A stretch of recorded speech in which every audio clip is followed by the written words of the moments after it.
In 1981, Marianne Keller left room 12 of the Lake Breeze Motel, stepping into the damp night of Lake Worth, with her old Oldsmobile waiting in the empty lot.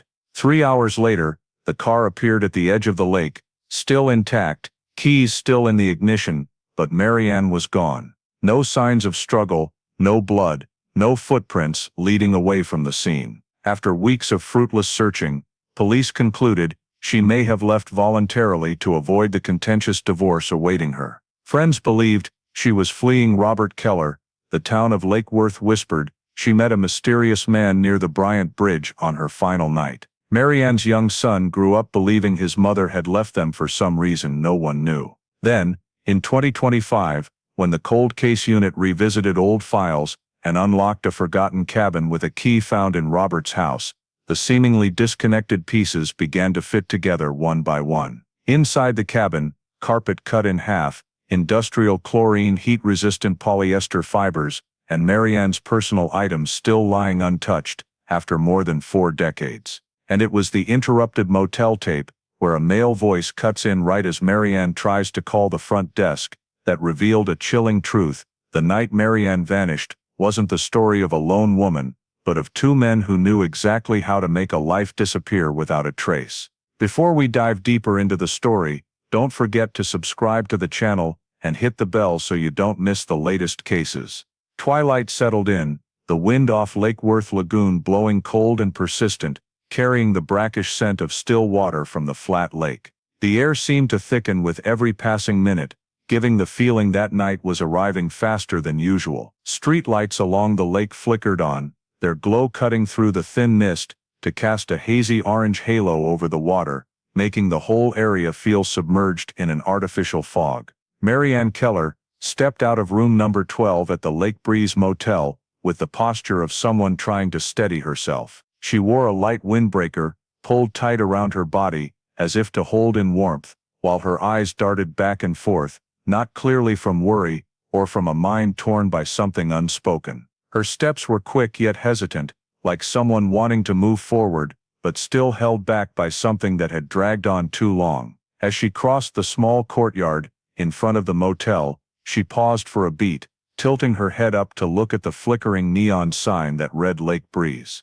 The desk clerk later recalled that in that moment, Marianne looked as though she was weighing whether to leave or stay, caught between a safe choice and a conversation she could no longer avoid. Leaves along the roadside brushed against each other in the wind, making a light but sharp sound that mingled with the low rumble of an engine idling from a car parked in the empty lot near Bryant Bridge. From that distance, it was impossible to make out who was inside or why the engine was running, but its presence turned the normally quiet scene strangely off. A man walking the motel corridor at that time heard a car door slam shut, dry and heavy, echoing into the night before fading away. He paused for a few seconds, trying to listen for voices or footsteps following, but what came next was only an abrupt silence, an unnatural, drawn-out quiet that smothered every background sound in the area. A few minutes later, he considered stepping out to check, but the wind gusted too hard and made him hesitate,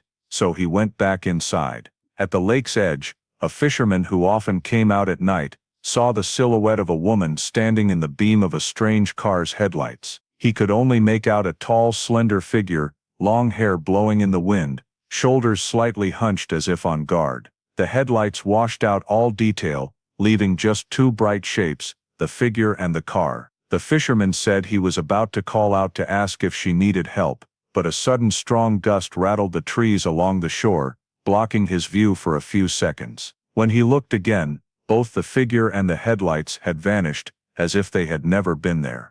And from that moment on, no one ever saw Marianne again.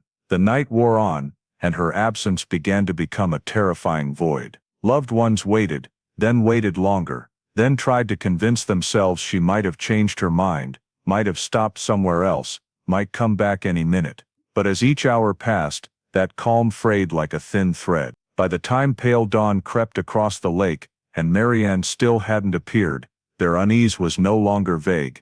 It had become something concrete, cold and terribly wrong. In Marianne's mother's kitchen, no one said it out loud, but every pair of eyes carried the same thought: this wasn't normal. There was no reason left to delay. The family decided to call the police. The missing person report was transferred to the Lake Worth Patrol Division, while the sky was still gloomy, as if the previous night hadn't fully given way to morning. The lingering cold winds off the lake blew in, giving the air a suspended, heavy feeling. The first two officers to arrive at the Lake Breeze Motel noted the family's confusion and the unusual quiet that enveloped the corridor leading to room number 12, where Marianne had left the night before. The desk clerk, the last person to see her leave the motel, was asked to recount everything he remembered. He repeated the detail about Marianne's hesitant gaze in front of the motel sign, the way she turned back to look at the empty parking lot,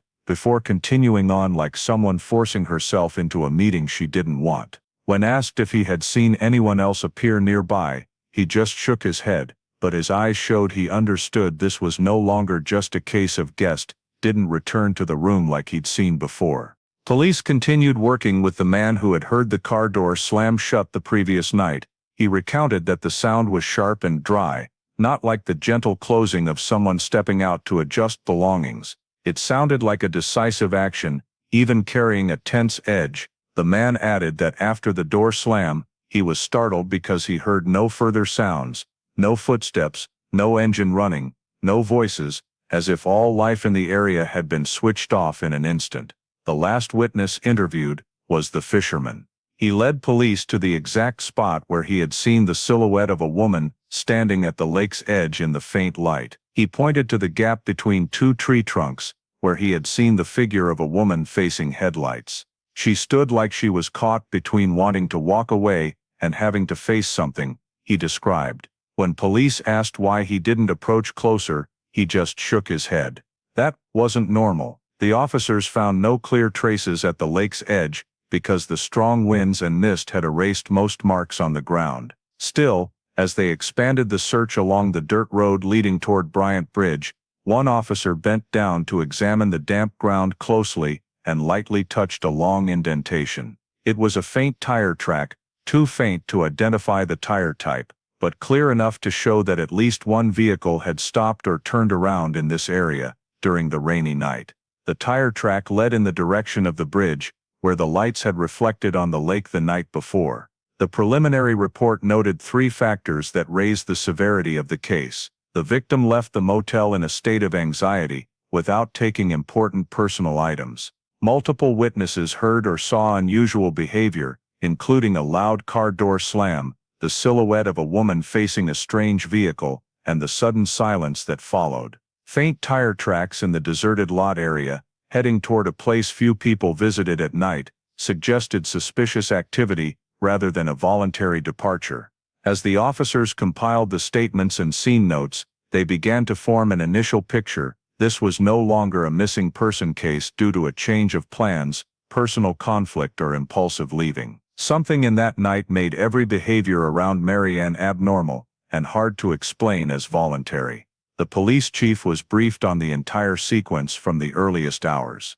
After reviewing the recorded elements, he gave a preliminary assessment. The likelihood of foul play is very high. The fact that multiple witnesses described the same unnatural silence, the unexplained movement of a strange vehicle, and Marianne's disappearance just minutes after being seen, caused the case to be immediately classified for urgent investigation. That very morning, the investigative force was expanded. Officers were assigned to sweep the area around the lake, recheck possible routes Marianne might have taken, and gather additional information from the nearby residential area. The vacant lot near Bryant Bridge was marked as one of the key focal points to be resurveyed in better lighting conditions. One of the officers wrote in the end-of-shift short report, "There is no indication that she left voluntarily. Every detail suggests that someone else appeared at the moment Marianne vanished."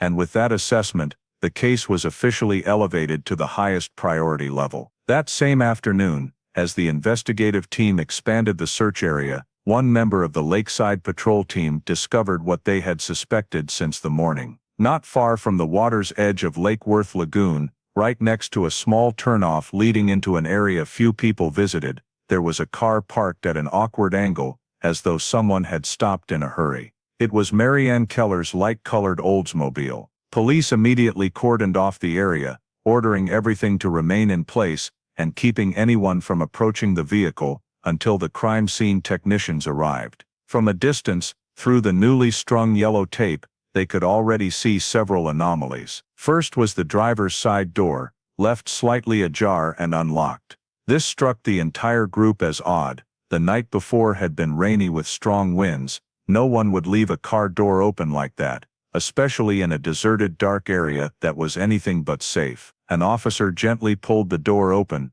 using gloved hands to lift it for a closer look inside. The cabin was dark and damp, the scent of lake mist blown in making the interior feel as though it had been exposed through a long night. On the passenger seat lay a small gray cloth that no one in Marianne's family recognized. It didn't match her style or personal items. The crime scene technicians immediately sealed the cloth into an evidence bag, noting the exact location where it was found and its damp condition due to the weather. The driver's seat was what made everyone pause longer. Marianne was about 5'3" and usually drove with the seat pulled fairly close to the steering wheel. But the current seat position was pushed back significantly farther. Someone much taller than her would have needed to drive from that position. This detail wasn't just strange, it was extremely significant because it indicated the strong possibility that the car had been driven by someone else after Marianne disappeared. A technician leaned close to the floor to check for any scuff marks or disturbed dust patterns. The previous night's rain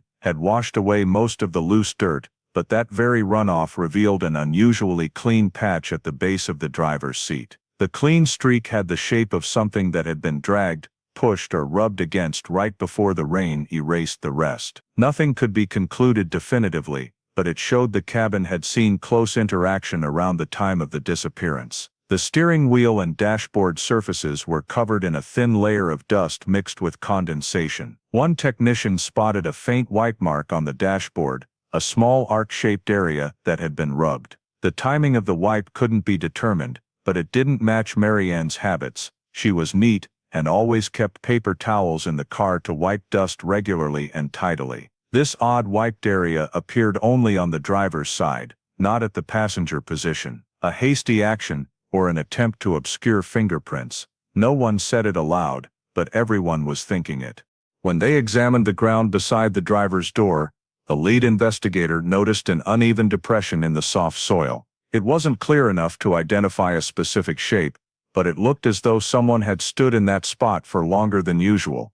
Perhaps someone trying to reach for something inside the car, or pushing an object into the cabin. The rain had blurred almost all the outlines, but the indentation remained distinct enough to document. In the trunk, nothing stood out beyond small items belonging to Marianne. However, the technician noticed a very faint chlorine smell wafting out when the trunk was opened. No one commented, but everyone noted it in the report. It was the kind of detail outsiders might overlook, but investigators would remember for a long time. Another unusual point, the rear-view mirror inside the car had been twisted out of alignment. It was angled upward, not in the normal line of sight for a driver. It could have been adjusted to block a reflection of something, or it might simply have been bumped in haste. But standing next to the driver's seat, the investigator simulated the seated position and realized the mirror angle was useless for any driver. It looked more like it had been bent to avoid seeing something behind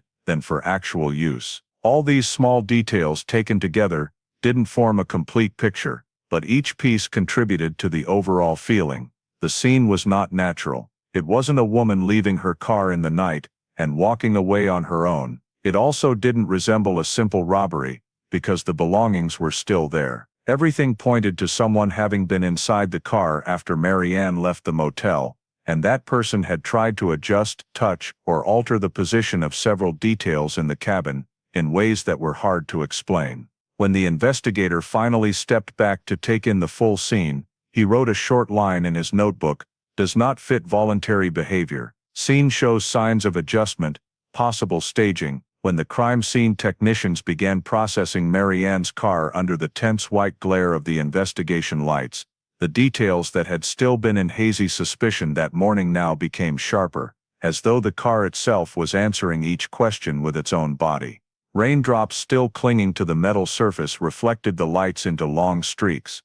making every movement of the technicians appear doubled in mirrors. One of the first details to draw attention was the trip meter, the odometer for short trips. Its reading sat at 0000. Not statistically, but fundamentally, this was abnormal. Marianne was accustomed to using the car for short local drives and almost never reset the trip meter, unless the vehicle was taken in for service. The fact that the meter had been reset recently made one thing very clear: the car had been driven that night by someone familiar enough with it, or purposeful enough, to erase the previous mileage. The investigator leaned close to the dashboard, shining a light into the crevices of the gauge. They found no signs of prying, but they did find a faint wipe mark on the glass, a small area that looked as though it had been rubbed with a shirt cuff or dry cloth. The wipe was positioned exactly where someone operating the trip meter would place their hand. It didn't prove the driver's identity, but it proved the action, and any action on a missing person's vehicle during an unusual night became a focal point. When they moved to examine the floor and seats, technicians used specialized tape to lift fibers from the cabin. Under the bright lights, several small threads adhered to the tape stood out clearly, earthy brown, thin and not matching any clothing known to have been worn by Marianne. These fibers were placed into evidence bags and sent for analysis. Preliminary on-site results showed they were the type that typically shed from work clothing, the coarse fabric worn by people in industrial or construction environments. But the fabric fibers weren't the only anomaly. In the narrow gap between the floor mat and the driver's seat base, a technician used tweezers to lift a very small amount of dust mixed with fine soil and sand grains. Under magnification, the grains showed a pale yellowish-white color, highly characteristic of the sand in the Lantana Scrub area, a remote stretch a few miles away, known for its mineral-distinct sandy soil unlike the ground around the lake. This immediately raised the question, why was Lantana Scrub specific soil inside Marianne's car? She had no personal reason to go there, and the place wasn't on her usual routes. The presence of that sand in the cabin, combined with the reset trip meter, suggested that someone had driven the car out of the lake area after she vanished, to a location she never visited alone at night. Next came fingerprint examination. The entire interior surfaces were dusted with magnetic powder to reveal latent prints. Several faint prints appeared, mostly in natural locations such as door handles, window edges, or seat rims. But one print stood out on the upper edge of the rear window in a very odd position. No one would place a hand there when entering or driving. The print had been blurred by rainwater, but enough ridge detail remained for technicians to note the size and shape did not match Marianne's hand. The fingers were longer, the palm wider, and the spacing between joints indicated a male hand. The identity couldn't be determined from the smudged print, but that wasn't the immediate concern. What mattered was this: a man had placed his hand in a spot Marianne would never have reached if moving around inside the car on her own. Someone else had been in the cabin with her, or after her. When they opened the rear door to examine the back floor, another detail thickened the air around the car: a faint shoe print on a patch of damp soil that wind had blown in from outside, right at the edge of the rear door sill. The print was too faint to distinguish clearly, but its size and shape stood out more under angled light.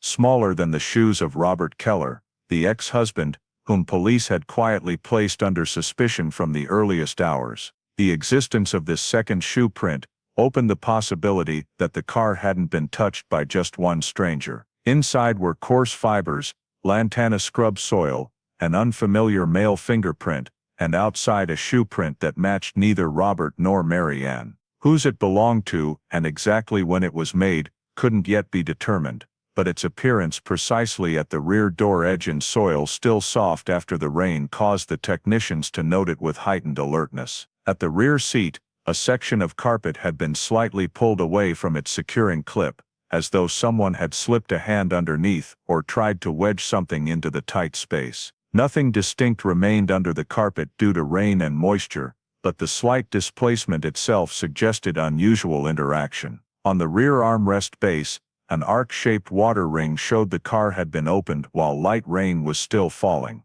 The water pattern wasn't splashed but pooled and then overflowed, exactly the kind of mark left if the rear door had been opened while steady drizzle continued. This directly contradicted the story of the car being left since evening, because if the door had remained closed all night, water could not have entered that area. The gray cloth found on the passenger seat was also examined under specialized lighting. Its fabric was thick, the type commonly used for manual labor or wiping tools in dusty, oily environments. This was not the kind of cloth Marianne carried. Driver's seat pushed far back, carpet shifted, rearview mirror angled toward the ceiling, trip meter reset, stranger's fingerprint, foreign fibers, lantana scrub sand, shoe print belonging to neither Marianne nor Robert.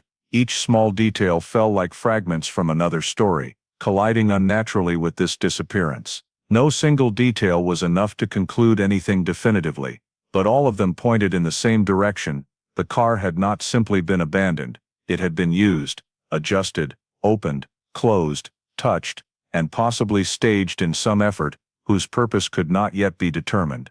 Right after Marianne's car was found with a series of anomalies, police began collecting statements from people directly connected to her life. The first person they approached was Robert Keller, Marianne's ex-husband, whom she had left after years of conflict. The conversation took place in Robert's living room, a space so tidy it felt almost empty. He sat upright, arms crossed, and from the very first sentence, emphasized that he did not meet Marianne that night at all. When pressed further, Robert maintained a rigid demeanor. He said he had been home the entire evening, hadn't left, wasn't expecting anyone, and had no idea where Marianne was after she left the motel. His voice didn't tremble, but it carried no trace of emotion when speaking about the disappearance of the woman who had once been his wife. Not illegal, but a detail the police noted. However, this statement began to show cracks when investigators returned to canvass witnesses around the lakefront. A resident in a cabin near Bryant Bridge described seeing, late that night, two figures standing face to face near the water's edge, one small-statured with long hair, clearly female, the other taller, broad-shouldered, gesturing forcefully with his hands as though arguing. He couldn't hear what they were saying because of the strong wind, but he clearly remembered the unnatural feeling of the moment. After a few minutes, headlights from a car behind them swept across, and both figures vanished in a flash of light. Investigators added this description to the report, cross-referencing it with the timing of another witness hearing the sharp car door slam and the unnatural silence that followed. The independent accounts matched in ways that could not be dismissed as coincidence. When they returned to the neighborhood where Robert lived, police uncovered a key piece of information. A neighbor,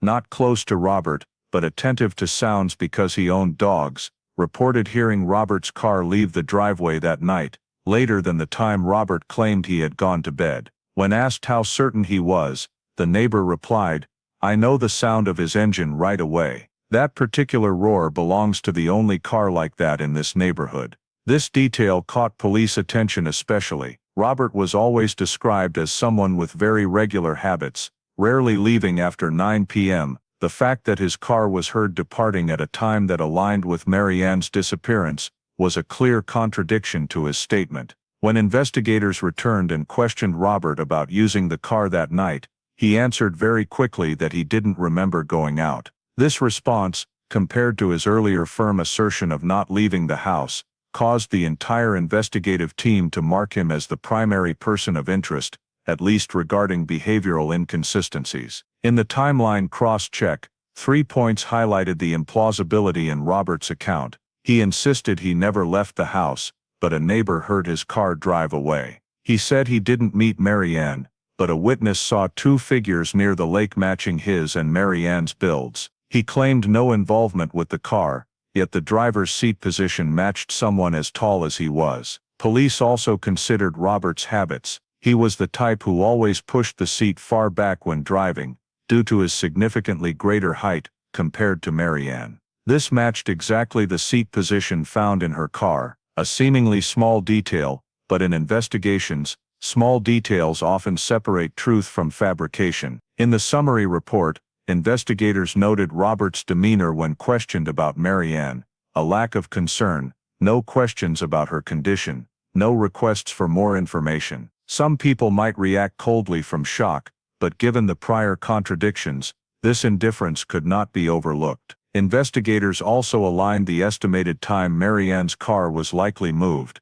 based on the reset trip meter and the lantana soil in the cabin, with the time the neighbor heard Robert's engine start. The overlap made the claim Robert never left the house even more fragile. Although nothing could be concluded yet, the facts were beginning to form a logical sequence that ran directly counter to Robert's statement. In a second follow-up interview, when police asked why the neighbor heard his car that night, Robert lowered his voice slightly and said, "Maybe I went out for a bit, but it had nothing to do with Marianne." This was the first time he acknowledged the possibility of leaving the house, a significant shift from his initial statement. Each time investigators pressed him to describe details of that time, Robert evaded with vague answers: "I don't remember. Maybe I went out without realizing, or I didn't think it was important." This change, though small, was a step back in his position. Investigators noted, suspect altered statement when confronted with peripheral evidence.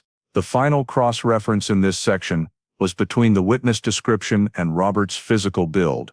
He was tall, broad-shouldered, with a slightly forward-leaning posture. The lakeside witness described the male figure standing opposite the female as noticeably taller, too close a match to ignore. Piece by piece, the fragments of his statements, though not direct evidence, began connecting into a new logic.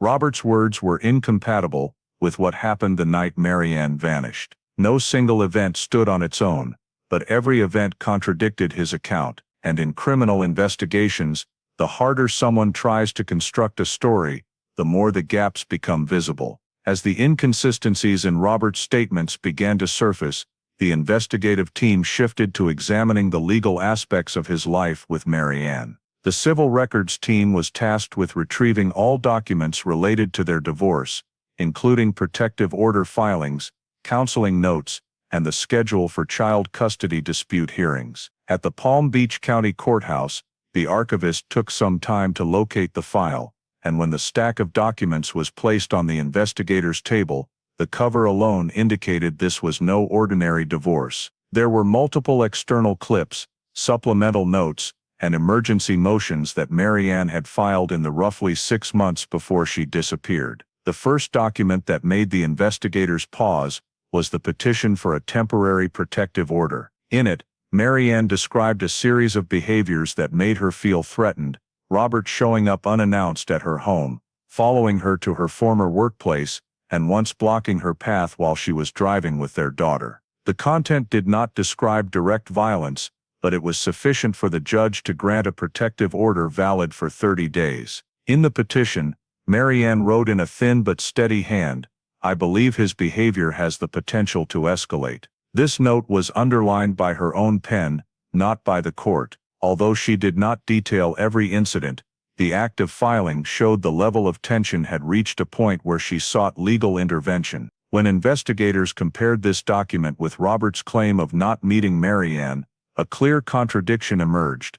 The timing of the protective order was only a few months before the disappearance. It proved their relationship was far from the stable and no-contact situation Robert described. The next file was the child custody dispute documentation, a type of record that judges in Florida take very seriously. The dispute remained unresolved at the time of Marianne's disappearance. According to the documents, Marianne requested primary custody and proposed reduced visitation for Robert, citing inappropriate behaviors causing psychological impact on the child. Robert strongly contested and demanded equal shared custody. In disputes like this, tension can be pushed to extremely high levels. Investigators noted that the next hearing was scheduled for 3 weeks after Marianne's disappearance. If Marianne had appeared in court with new evidence or stronger demands, Robert risked losing custody, a prospect that multiple witnesses described as something he would never accept.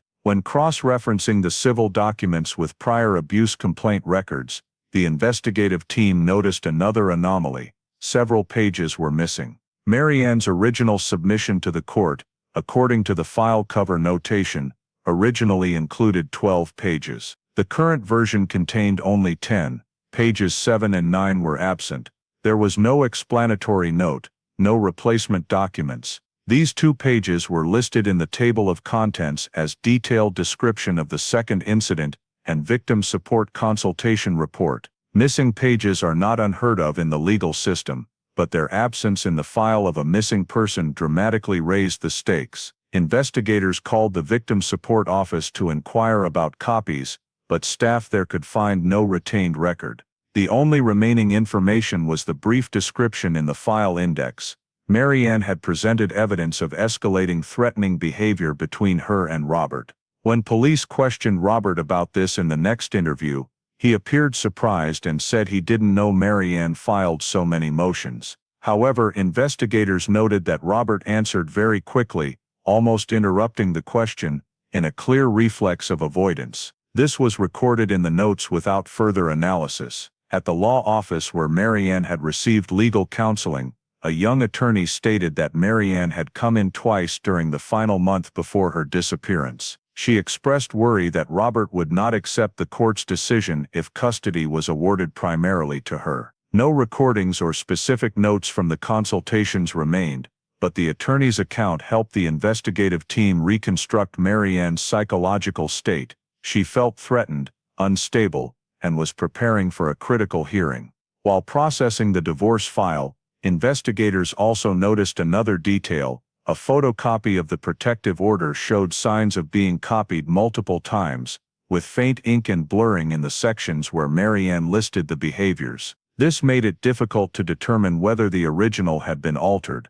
However, the uneven blurring in certain sections also did not match normal photocopying patterns. The legal technical team was asked to review the internal movement of the file within the courthouse. The access log showed one instance where the file was signed out by a former employee who no longer worked there, and the reason for checkout was not specified.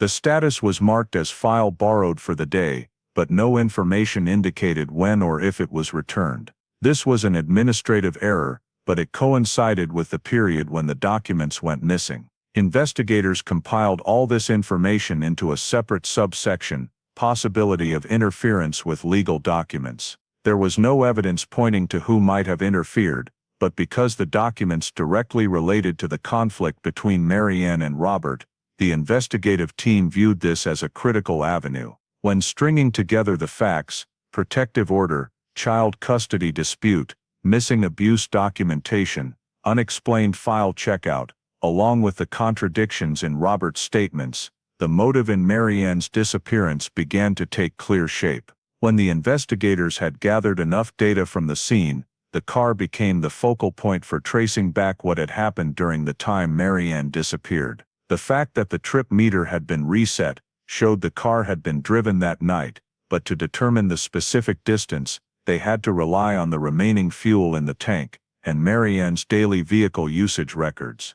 According to her family, Marianne usually filled the tank at the beginning of the week, and the time of her disappearance was only 3 days after the most recent fill-up. She used the car for short trips, mainly between the motel, her mother's house, and a few nearby stores. Those routes consumed very little gas. When technicians checked the fuel gauge, they noticed the level was much lower than what her typical usage would account for. After taking samples and measuring the remaining fuel, they calculated that the car had traveled approximately 20 miles since the last fill-up, a significant discrepancy compared to Marianne's driving habits. This reinforced the conclusion that on the night she vanished, the car had left the Lake Worth area and gone somewhere outside her normal routine. When they mapped out a 20-mile radius around where the car was found, 3 potentially relevant areas emerged on the map: Lantana Scrub, a sandy wilderness area characterized by the exact type of soil matching the samples found in the car's cabin;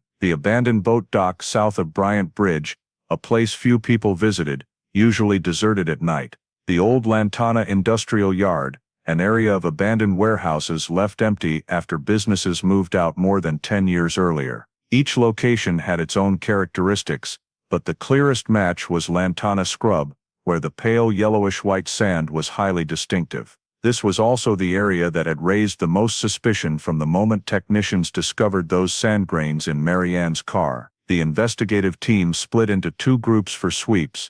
One team checked the route leading to Lantana Scrub, while the other surveyed the route to the industrial yard. Both routes included dirt sections that could easily retain mud or sand traces under rainy conditions like the night Marianne disappeared. When examining the southern route into the industrial area, investigators noted that many dirt segments still preserved fresh tire tracks layered over older ones. The depth and angle of the grooves indicated the vehicle had driven through during the rainy night, when the ground was soft enough to hold impressions but firm enough to retain shape. Among those tire tracks, one matched the tire size of Marianne's Oldsmobile. A witness was located in this area, a man living in a mobile home near the entrance to the industrial yard. He recounted that on that rainy night, he saw a light-colored car speed past, headlights on even though the rain wasn't too heavy. He couldn't confirm the license plate, but when shown a photo of Marianne's Oldsmobile, he said, "It looks very similar.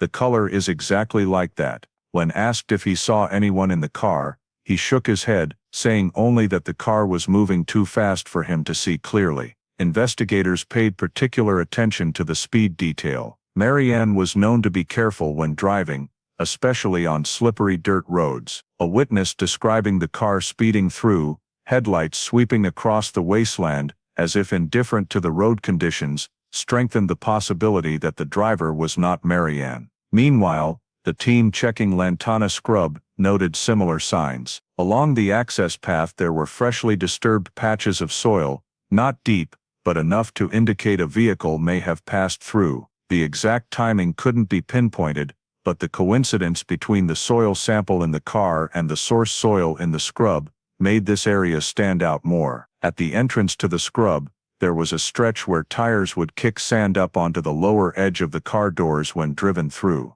When technicians examined the undercarriage of the Oldsmobile, they found sand adhered in a thin layer exactly in the corresponding position for that road section. Although the amount was small due to rain wash-off, the grain structure was still sufficient for comparison. The scrub sand again matched the type found in the carpet crevices inside the cabin, leading the investigative team to note that the car had likely traveled to this area around the time of Marianne's disappearance. The 20-mile distance also fit if the car went from the motel to the scrub area and then returned near the lake, where it was eventually found. However, if Marianne had been driving, this route and distance made no sense. She had no acquaintances in the scrub, no business in the industrial yard, and certainly no reason to drive through the night in rainy, windy conditions. The alignment of the route with physical traces in the cabin led police to an internal assessment. The car had been driven by someone else, at least for the longest portion of that night. While the industrial yard team returned to the office to analyze the tire tracks, the investigator in charge deployed an electronic map overlaying data from the 3 suspect locations. The distance from the motel to the scrub was about 10 miles, from the scrub to the industrial yard, another 7 miles, and from the industrial yard back to where the car was found near Bryant Bridge added 3 miles. Total 20 miles, exactly matching the fuel discrepancy. The witness at the industrial yard described the car moving fast and appearing slightly out of control when entering the dirt section. This was behavior Marianne never exhibited. In her driver's license record, notes described her as cautious, disliking driving through dark areas or industrial zones. When cross-referencing all the evidence, scrub soil, industrial yard tire tracks, witness statements, fuel level and Marianne's driving habits, the investigative team reached a preliminary conclusion. That night, the car was no longer in Marianne's hands. At the Lake Worth Police Department headquarters, the evidence collected around Marianne's car was transferred to the temporary evidence storage room. The room was cramped, with old wooden shelves stacked with bags of documents and sealed boxes. A staff member directly received them, labeled them, and placed them into numbered bins. When the investigative team returned to check the evidence inventory list, they discovered that a bag labeled vehicle scene, soil and fibers had been placed in the bin designated for a property theft case. The seal remained intact, but the label paper was water-smudged, and the collecting officer's signature was blurred beyond legibility. No one in the room could confirm when the bag had been misplaced or who had moved it. Another incident appeared in the witness records. The duty log listed 3 people interviewed on the first day: the fisherman, the man who heard the loud car door slam, and a woman working the night shift at a diner next to Bryant Bridge. When they turned to the statement reports section, only 2 transcripts were present. The woman's name remained on the list, but the content of her statement did not appear in any file. The team searched the desks, the pending transcription baskets, and the storage shelves, but no handwritten notes or audio recordings related to this woman could be found. One officer vaguely recalled that someone had gone to the diner and heard her say a few things, but he couldn't remember clearly whether notes were taken. When the witness was recontacted, she said someone had asked her questions on that stormy evening, but no one ever returned for more information. She didn't know why her statement was not included in the file. While reviewing internal records, another issue surfaced. An officer on the investigative team had proposed expanding the search area to include the Lantana scrub strip and the warehouses located deeper to the south. The proposal was based on evidence indicators collected from the car and the sand adhering to the undercarriage. However, the meeting minutes showed this suggestion had been crossed out and not discussed further. Shortly afterward, this officer was required to leave the investigative team and was reassigned to desk work in the administrative division. The transfer happened abruptly, without an official reason, and was recorded in the personnel log with a single short line, internal reassignment. When rechecking all the evidence, the technical team also noted several inconsistencies in the initial collection process. Some soil samples had been combined into a single container before being sorted by location. According to protocol, evidence must be separated by specific location, but during a rushed work session, they were lumped together without an allocation diagram. This made it impossible for many samples to be traced to their exact collection positions around the car. Additionally, one sealed evidence bag containing damp soil collected from the access path into Lantana Scrub was only noted as collected near the trail without any diagram or coordinates. The trail was long, with multiple side branches and surfaces that varied with rainfall, so the cursory note created difficulties for the investigative team when they needed to compare field conditions. Another issue lay in the administrative documents. The task assignment chart showed one investigator assigned to collect supplemental statements, but no report was ever filed. When asked, he said he was waiting for further instructions and therefore had not proceeded. However, the directive documents contained no record of any request to pause. This created an unexplained gap in the file. In the evidence room, a box containing 3 evidence bags from the car was placed on the middle shelf, but the inventory label on the outside of the box listed 4 bags. The 4th bag's whereabouts were unknown. The storage custodian said it might have been taken for prior testing, but no one had signed it out. The investigative team cross-checked the evidence room in out log, and no entry indicated that any bag was permitted to leave the room. The review continued to uncover yet another problem. Copies of Marianne's legal records, provided by the courthouse to the investigative team, showed signs of being photocopied multiple times. Some sections were faint, and some pages had missing edges. This made it difficult to determine whether the missing pages in the original file had been lost before or during the copying process. The investigative team requested an alternative archived copy from the courthouse, but the records office stated they could not locate a second copy. All these anomalies and discrepancies appeared scattered across different stages from evidence collection, statement recording, personnel assignment, to file storage. No one provided a complete explanation for the errors. Some staff attributed it to an overloaded storage room, others to the case not being prioritized highly enough, resulting in rushed procedures. However, the way certain documents vanished, or were misplaced, caused many investigators on the team to question whether some external factor had influenced the handling of the case file. After the first few weeks focused on the car scene and initial statements, the investigation into Marianne's disappearance began to slow down. Police found no direct traces leading to where she might have gone, no body, no evidence strong enough to indicate clear violent behavior.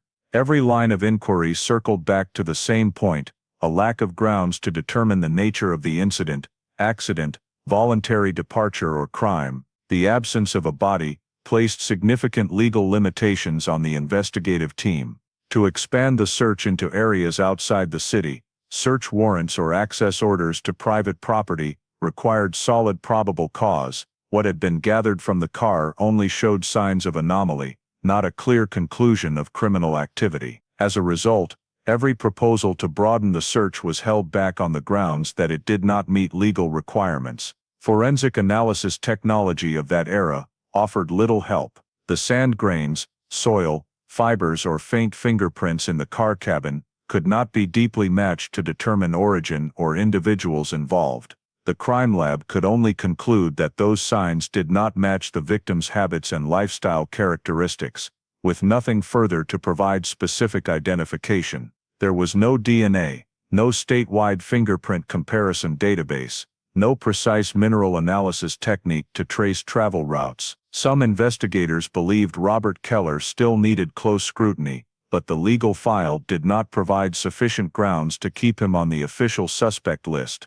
He insisted he had not met Marianne, there was no evidence proving he had been at the location where the car was found, and all three witnesses described only silhouettes, with no facial identification. The contradictions in Robert's statements raised suspicion, but in the investigative record, suspicion could not substitute for evidence. Proposals to re-interview Robert were postponed due to no new developments. An internal meeting was held to evaluate the entire investigative progress. The report stated that search directions had yielded no results, physical evidence did not lead to a specific subject, and witness information lacked sufficient weight. Many officers felt the case was becoming stalled, but no one could identify the next necessary step, while every request for expansion rested on assumptions rather than established proof. After about 3 months, the number of personnel assigned to Marianne's case began to decrease. Some were reassigned to pending major crimes,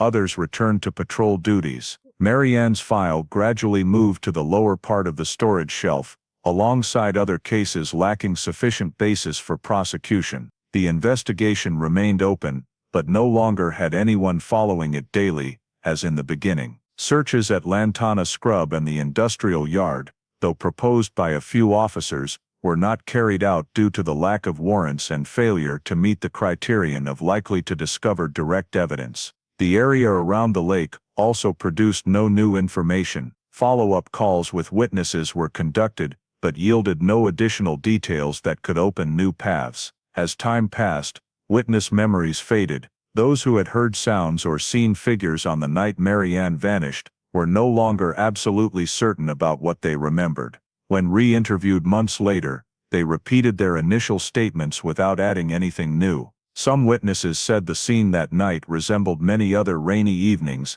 hazy and hard to pinpoint. In the police offices, Marianne Keller's name remained on the missing persons list, but the flow of new information was nearly zero. Individual documents in the file were stamped insufficient grounds for expanded investigation and returned to the shelf. Evidence portions that had been stored incorrectly or misplaced were not followed up with additional reports because no one knew how to proceed without a basis to connect them to a specific person. After about 1 year from the day Marianne disappeared, the file received no further notable updates. Entries were limited to no new discoveries or no additional elements from witnesses. Requests from the family to expand the search were noted, but not acted upon because they did not meet legal standards.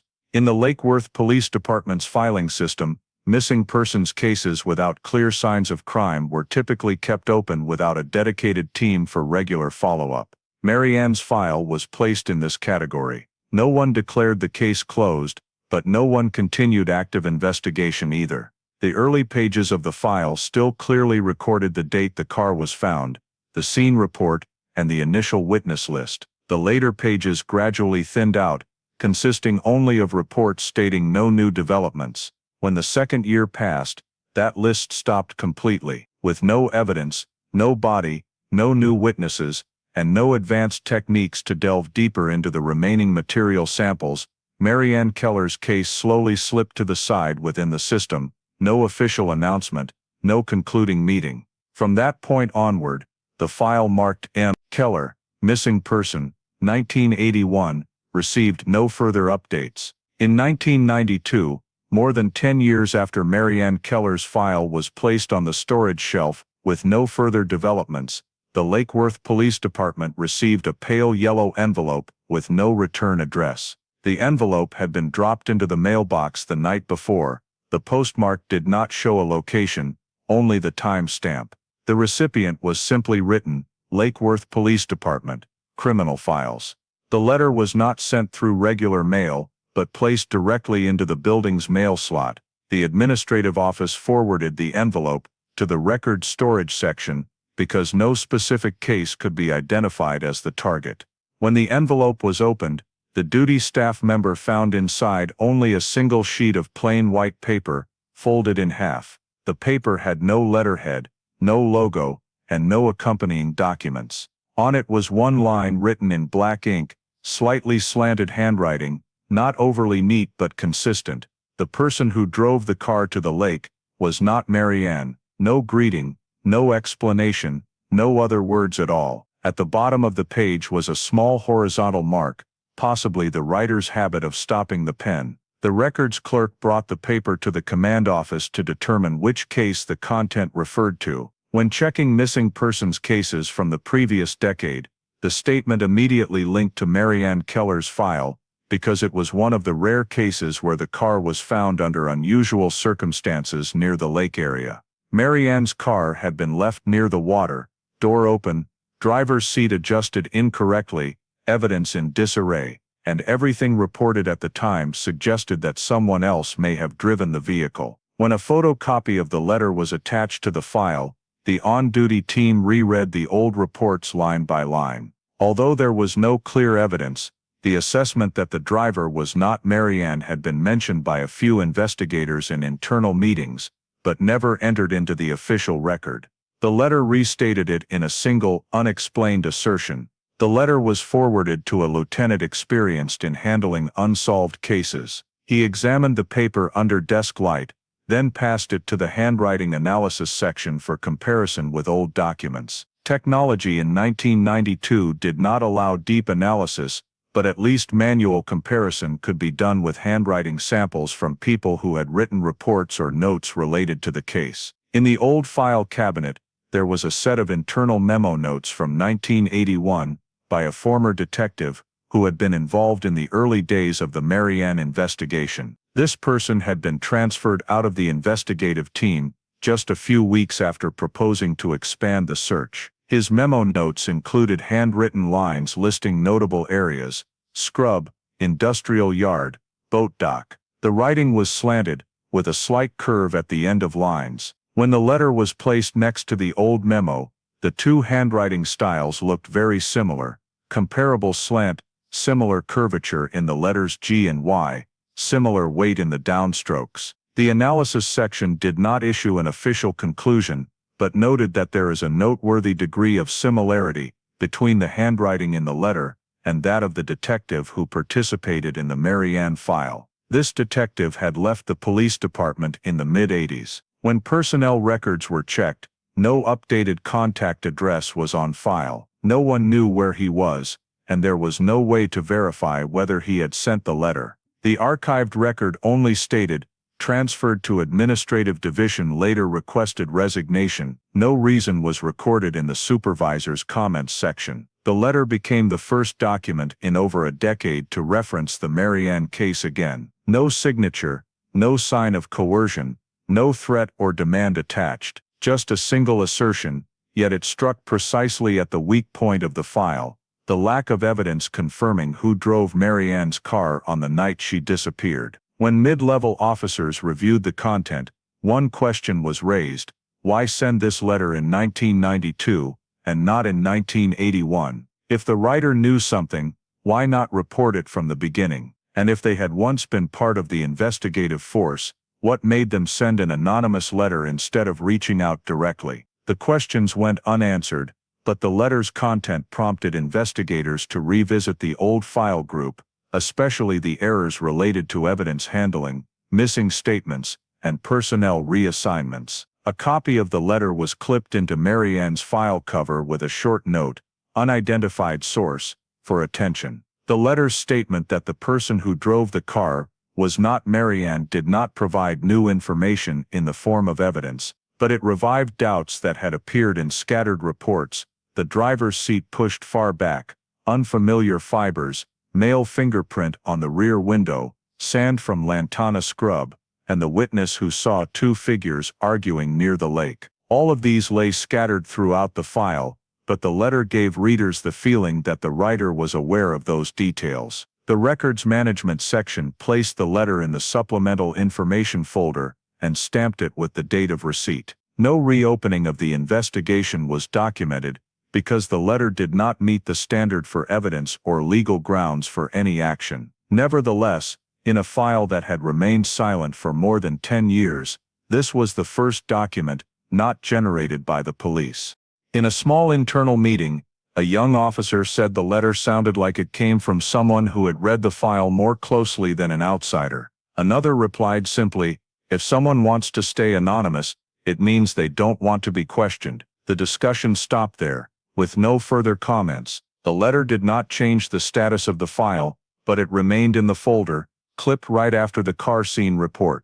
2 pages separated by 11 years, but connected by the same theme. The car was not in Marianne's hands. That was the only document related to the case to appear during the many years of silence after the file had stalled. At the information reception office of the Lake Worth Police Department, a woman walked in and requested to speak with the person in charge of old files. She introduced herself as Lydia Marsh, someone who had lived in the cabin near Bryant Bridge the year Marianne disappeared. Lydia's name appeared on the list of residents in that area, but she had never given an official statement. When asked why, Lydia said that at the time of the incident she was too young, wasn't certain about what she had seen, and didn't want to say anything wrong. Lydia was invited into a small room inside. She sat down, hands clasped together, eyes not meeting the person across from her. When asked what had brought her back, Lydia said that certain images had kept replaying in her mind for years, and recently she realized a detail she had never told anyone.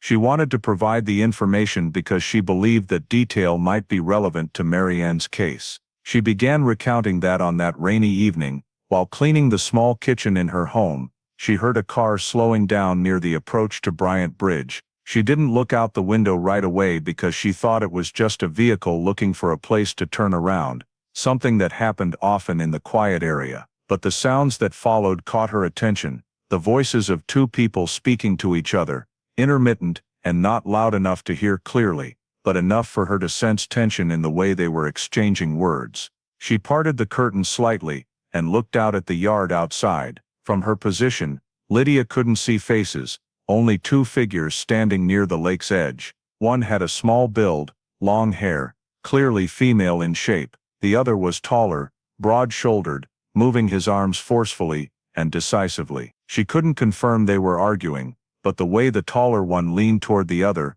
made her think it wasn't a normal conversation. She recounted that in those brief few seconds, she noticed something on the man's hand, a square-faced wristwatch, its metallic face catching the reflection of the car's headlights and standing out in the darkness. She saw the shiny rim of the watch face as the man moved his hand as though pointing or gesturing. That detail stuck in her memory, but at the time she thought it was just an unimportant fashion item. When the investigator asked why she hadn't mentioned the watch when information was requested earlier, Lydia looked down, her hands gripping tighter. She said that back then she was afraid she might describe it wrong, or be asked to testify when she wasn't sure about what she had seen. In the area near Bryant Bridge, many men wore square-faced watches, especially those working in mechanics or construction. She thought the information wasn't valuable enough, so she kept it to herself, and hoped the case would be resolved without needing her account. The investigator pulled out the old file and cross-referenced statements from people who knew Robert Keller. In numerous accounts from friends and coworkers, Robert was often described as wearing a square-faced steel watch, a common style in the late 70s and early 80s. His watch had a shiny metal bezel, a large dial, and a wide strap. Some people even described how he would twist the watch before speaking or gesturing, as an unconscious habit. When the investigator asked Lydia if the watch she saw matched this description, Lydia hesitated for a few seconds, then nodded. She didn't affirm it absolutely, but said the overall appearance was very similar. She emphasized again that she only saw the light reflection, not the dial details clearly, but the square shape of the watch was what she remembered distinctly. The fear in Lydia's account was evident in the way she paused multiple times to take deep breaths. She said she had stayed silent for years because she worried that an inaccurate description could harm an innocent person or damage someone in the neighborhood. But the more she tried to forget, the more the moment of light reflecting off the square watch kept resurfacing. That detail, she said, couldn't disappear from her mind.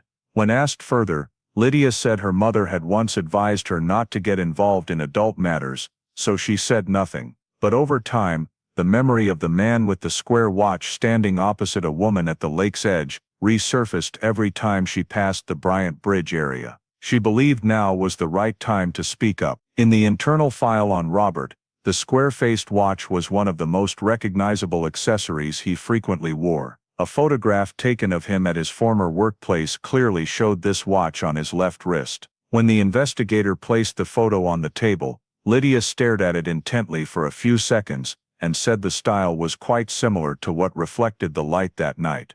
The document recorded Lydia's statement as not direct evidence, but this was the first time a witness had described a specific detail about the appearance of an accessory worn by the man seen near the figure believed to be Marianne. In previous statements, witnesses had only described vague silhouettes with no identifying features. The watch detail became the only characteristic tied to a specific individual the police had previously considered. The transcript of the conversation was prepared and clipped into the file. The investigator's final note stated that the square-faced watch detail is consistent with personal characteristics of Robert Keller, as described by acquaintances. Lydia's account did not change the status of the file, but it added a small additional point of comparison between the witness and the archived information about Robert. In 2025, the Palm Beach County Sheriff's Office launched a project to review cold cases that had remained unsolved for more than 20 years.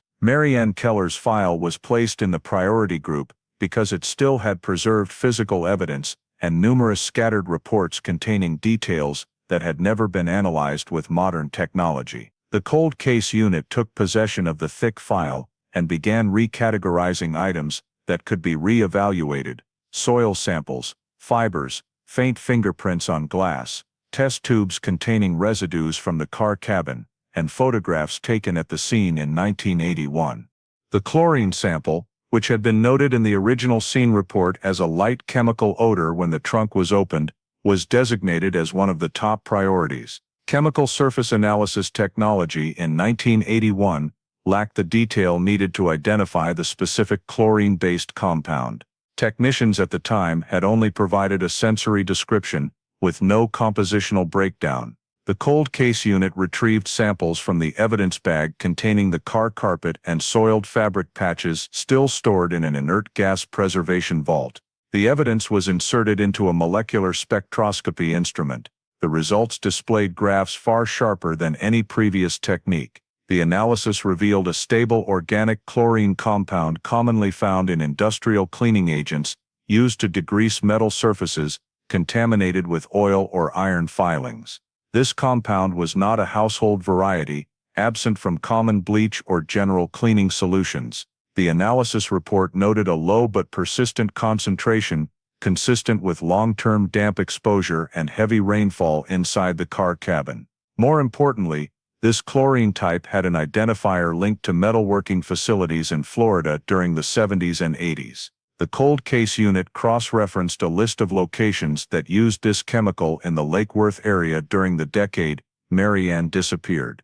The compiled report pinpointed 3 machine shops that were particularly active at that time, one of which was the shop where Robert Keller worked as a machinist for many years. The investigative team then moved to analyze the fibers found inside the car cabin and near the gear shift. In 1981, the lab had only recorded gray synthetic fibers and provided no comparison. Fiber technology at the time was not sophisticated enough to match polymer structures. In the new analysis, technicians examined the fibers under an electron microscope and identified the sample as an industrial-grade polyester containing heat-resistant reinforcing fibers. This fabric type was not used in everyday clothing, but commonly appeared in protective work gloves designed for high-friction, grease-resistant and dirt-resistant applications in machine shops. Data sheets from labor equipment manufacturers in the 70s showed that this fabric was used in gloves issued to machinists working with grinders, cutters, and sharp-edged surfaces. When cross-referenced with the list of workplaces Robert had been employed at, the cold case unit flagged a match in fiber type. Within the same evidence batch, the soil sample preserved in 1981 was subjected to mineral grain analysis. Modern technology allowed identification of quartz ratios, crushed shell fragments, silica particles, and other characteristic minerals specific to each locale. The soil from the car carpet showed an elevated crushed shell content, above normal levels, and this mineral profile was most prevalent in the Lantana scrub area, where the soil consisted of a mix of ancient beach sand and low-lying forest humus. The cold case unit compiled all analyses into a single report file: industrial chlorine linked to machine shops, heat-resistant polyester fibers linked to protective mechanic gloves, soil Lantana scrub, both fibers and chlorine present inside Marianne's car. In parallel with the physical evidence analysis, the digital forensics team reprocessed the old 1981 photographs. The images had been taken on film the night the car was discovered, and later stored under suboptimal conditions. The cold case unit digitized the photos, corrected grain noise, restored contrast, and applied AI algorithms to recover faded detail layers. The interior rearview mirror section was enlarged and sharpened, using deep learning models. The results revealed a blurred contact trace, not sufficient for fingerprint recovery, but clear enough to identify finger size and pressure. Technicians noted that the nail width, finger length, and contact position were consistent with a male hand and did not match Marianne's hand measurements from her medical records. Another photograph taken at a low angle of the car door sill showed light reflecting off a damp patch with an elongated streak running from outside to inside. Surface texture analysis algorithms determined a high likelihood that this was a drag mark created by a shoe after stepping on wet sandy ground, consistent with scrub soil. This detail had never been documented in the 1981 scene report. The cold case unit consolidated all data and cross-referenced it against Robert Keller's file. In old personnel records from the Lantana Metal Workshop, a note indicated that Robert had worked in the grinder cleaning crew, where the exact type of chlorine found in the car cabin was used. The gloves issued to that crew also utilized the same heat-resistant polyester material matching the recovered fibers. The investigative team separated the data from the analysis file to ensure no bias. The presence of chlorine fibers and male hand traces inside the car cabin was not evaluated as incriminating proof, but was regarded as valuable detail for reconstructing the events of the night Marianne disappeared. A closed-door meeting was held to review the newly obtained technical evidence. Each report was represented in tabular form: chlorine compound, industrial applicace, usage location, Robert shop position mapped in Lake Worth, polyester fibers usage list in the machining industry, comparison samples from 1970s protective equipment catalogs, soil local geological model, AI restored images, male fingerprint trace, possibility that the driver was not Marianne. After compilation, the cold case unit submitted a recommendation to command staff proposing the reactivation of Marianne Keller's file. The stated reasons were: evidence collected in 1981 contained elements that could now be compared using modern technology. Chemical and fiber analysis results showed connections to a machine shop environment. Reconstructed images raised renewed questions about the identity of the driver. Witness accounts from many years earlier suggested a man matching certain characteristics appeared near the lake. Command approved the recommendation and issued a formal reactivation memo placing the file in the cold case active review category. A new label was affixed to the file cover: Marianne Keller, missing person, active investigation, reopened 2025. After more than 4 decades, the case was officially reopened.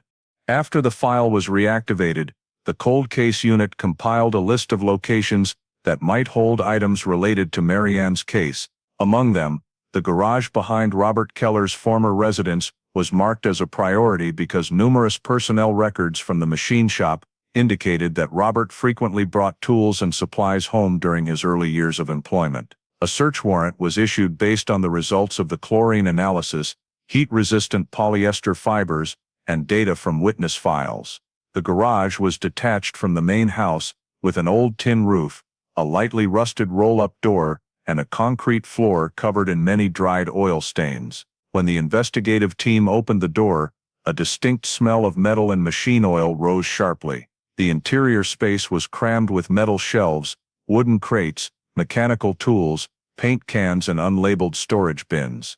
The left side area featured an old workbench with oil-soaked rags nearby, beside a small cabinet containing spare parts. Investigators divided the area into 3 sections and began documenting each item. While inspecting a plastic storage bin placed in the corner, a technician discovered a rolled-up piece of dark car carpet inside a thin, unsealed plastic bag. When the bag was opened, a faint chlorine odor emerged, similar to the residual sample found in Marianne's car cabin in 1981. The carpet fragment matched the size of floor mats from an Oldsmobile of the same era, but one corner had been cut at an angle. The carpet surface showed scattered light streaks, as though scrubbed with industrial cleaning chemicals. The technical team used a quick test swab on the surface sample. The result showed a low-level signal of the organic chlorine compound, consistent with the analysis from the car cabin. The carpet fragment was immediately sealed and assigned a new evidence number. On the wooden shelf to the right of the garage, investigators found a 1981 Lake Worth map folded multiple times, its edges softened and yellowed. When spread out on the table, several locations around the lake were marked in red ink: the entrance to Lantana Scrub, the vacant lot below Bryant Bridge, the abandoned boat dock, the dirt road leading into the industrial yard, and several other unmarked points. The marks were dots connected by thin lines, as though the person marking them was tracking the path of a vehicle or noting significant locations during a specific night. Along the edge of the map was a faint pencil line, 11:30, noise, with an arrow pointing toward the abandoned boat dock area. It was unclear what purpose the note served, but the time of 11:30 closely matched the estimated window when Marianne's car may have left the Bryant Bridge vicinity. In the far corner of the garage, the investigative team located a simple locked wooden crate. Robert had stated in multiple interviews that he did not keep any personal items of Marianne's after she left the house. He claimed he had returned all belongings to Marianne or left them at her mother's home. However, when the crate was opened, the team found several items clearly belonging to Marianne: a small leather-bound diary, an embroidered handkerchief with her name, a pair of reading glasses, and several bookstore receipts bearing the exact name Marianne Keller. These items were wrapped in brown paper bags, undamaged, as though they had been carefully stored for many years. There was also a small key with a green plastic keychain, the type Marianne typically used for individual keys, according to family statements in the old file. When technicians lifted the bottom paper layer of the crate, they discovered an additional small cloth stained with gray marks. The cloth material matched the type found in the car cabin, heat-resistant reinforced polyester blend. Under specialized lighting, the cloth showed elongated chlorine streaks of the same compound analyzed in the car carpet and cabin samples. Investigators documented all findings and created a new evidence list. When cross-referenced against Robert's statements during Marianne's disappearance, his assertion "I didn't keep anything of hers" became a clear contradiction. Continuing the inspection of the metal shelving near the workbench, a small tin box was found containing miscellaneous items, screws, coins, and one item of note: an old square-faced watch. The strap was worn, the crystal scratched, but it retained the distinctive elongated square shape. One investigator photographed the watch because it matched the accessory Lydia Marsh had described in her recent statement. The watch had stopped at an undetermined time, with the second hand broken and caught between numbers on the dial. There was no requirement that the watch be directly linked to the case, but its storage in the garage alongside Marianne's personal items prompted the investigative team to record it as a supplemental item requiring comparison. While checking the metal cabinet near the door, technicians found another item of interest: work boots caked with pale grayish-yellow soil. A sample of the soil still lodged in the shoe treads was collected for testing. The soil color matched the mineral mixture at Lantana Scrub. The boots were of the protective style, commonly used in machine shops, and the size aligned with the footwear Robert typically wore as described in his personnel file. Along the back wall of the garage, investigators discovered a small wooden notice board. Attached to it were several faded old paper scraps, each bearing dates from 1981, and short lines such as, Bryant Bridge, 1045, Boat Dock, Lights, Scrub Road Car Sound. These notations had no explanatory comments, but all coincided with locations previously marked on the folded map found earlier. When examining the area beneath the metal shelving, a technician shone a light into a narrow gap and found a corroded metal lid, beneath which was a duct-taped nylon bag. Inside the bag was a small torn piece of paper. Only one partial line remained legible, "That night I didn't." The rest was smudged and could not be restored by eye. Though its meaning was unclear, the paper was sealed and assigned a number for handwriting analysis. All evidence was individually packaged, labeled, sealed, and placed in transport containers, headed to the cold case unit's forensic lab. In the scene report, investigators listed 4 points that directly contradicted Robert's statements. 1. Car carpet with chlorine matched the compound used at the machine shop where Robert worked. 2. 1981 map with markings around the lake matching the car's likely route.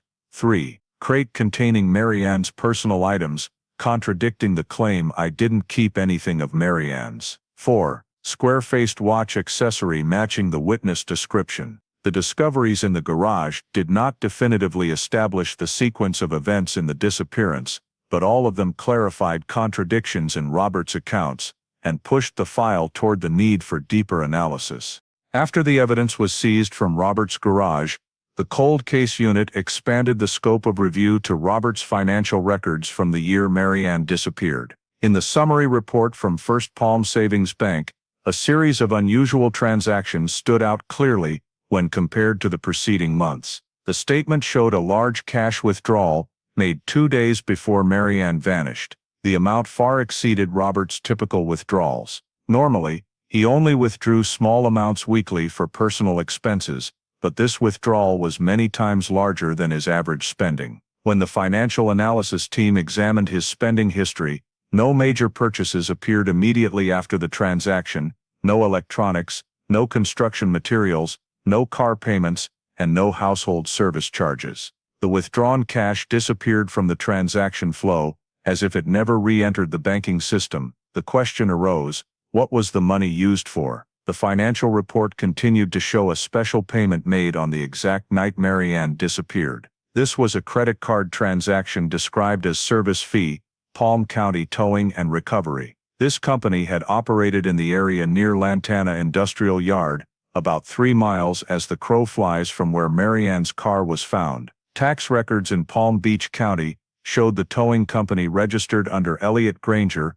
a close friend of Robert's since high school. The two had worked together in the machine shop for many years, and their personal relationship was confirmed by multiple former colleagues in statements about Robert's life in the early 80s. The amount paid for the towing service on the night Marianne disappeared matched the exact price for emergency nighttime towing at that time. There was no detailed description of the vehicle towed, no pickup address, and no owner receipt record in the surviving documents.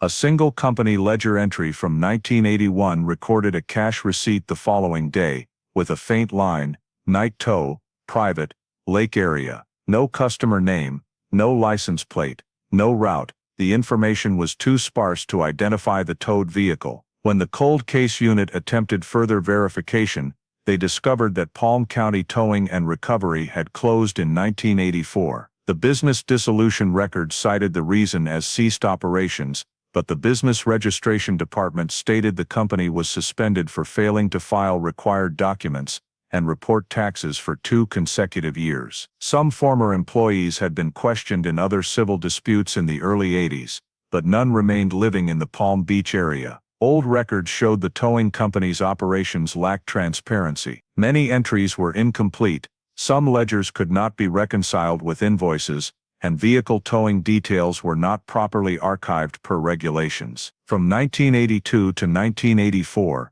there were at least 3 technical inspection reports related to unregistered overweight towing. The reports were filed but lacked repair records or penalty receipts. The cold case unit considered the possibility that the large cash withdrawal Robert made before Marianne's disappearance could be related to the towing service or used to pay for moving Marianne's car without leaving a trace. The credit card payment recorded on the night of the disappearance, still to the company owned by Robert's close friend, created a financial link that was hard to ignore. When cross-referencing the two events, the large cash withdrawal and the payment to the towing company, the investigative team noted both fell within the time window, matching Marianne's disappearance timeline. There was no record of Robert experiencing any vehicle breakdown during this period. The police department's archive also held no accident reports involving him. This made the towing service payment particularly noteworthy. A portion of information from the tax archive storage indicated that Palm County Towing and Recovery had serviced industrial areas and sparsely traveled dirt roads similar to where Marianne's car was found, and the locations marked on the map in Robert's garage. This prompted the investigative team to create a comparison table between the marked points in the garage and the routes commonly used by the towing company. In the garage, the 1981 map showed marked points coinciding with locations where the towing company frequently picked up nighttime calls, especially the abandoned boat dock area and the entrance to Lantana Scrub. Some marked routes aligned with the estimated fuel consumption from the analysis report on the Oldsmobile's mileage. The investigative team checked further into the company's tow vehicle parts replacement history, but records were incomplete. A single index entry indicated that Palm County Towing's 1977 tow truck had operated in the Lake Worth Lagoon area during the same month Marianne disappeared. No further details were available. When aligning the financial data lines, the unusual cash withdrawal, the payment to Robert's friend's towing company, the company's lack of transparency, and the marked map in the garage, the cold case unit noted that Robert's financial transactions around the time of Marianne's disappearance did not align with normal living activities and could be connected to moving or handling the vehicle. From a motive investigation perspective, Financial Analysis section prepared a short report listing possible behaviors aimed at concealing criminal activity, cash transaction with no clear purpose, payment for towing service on the relevant night, lack of transparent records from the towing company, close personal relationship between Robert and the company owner, map marking multiple locations around the lake. The report was attached to the file and flagged as financial irregularities, relevant to timeline. After the file was reactivated, the cold case unit began reconstructing the entire sequence of events on the night Marianne disappeared based on physical evidence, witness statements, 2025 technical analysis, and documents collected from Robert's garage. The timeline reconstruction team was divided into 2 groups, the location analysis group and the vehicle journey analysis group. The 2 groups collaborated to create a sequence of events that matched the 20-mile distance, soil traces, marked points on the 1981 map, and inconsistencies in Robert's statements.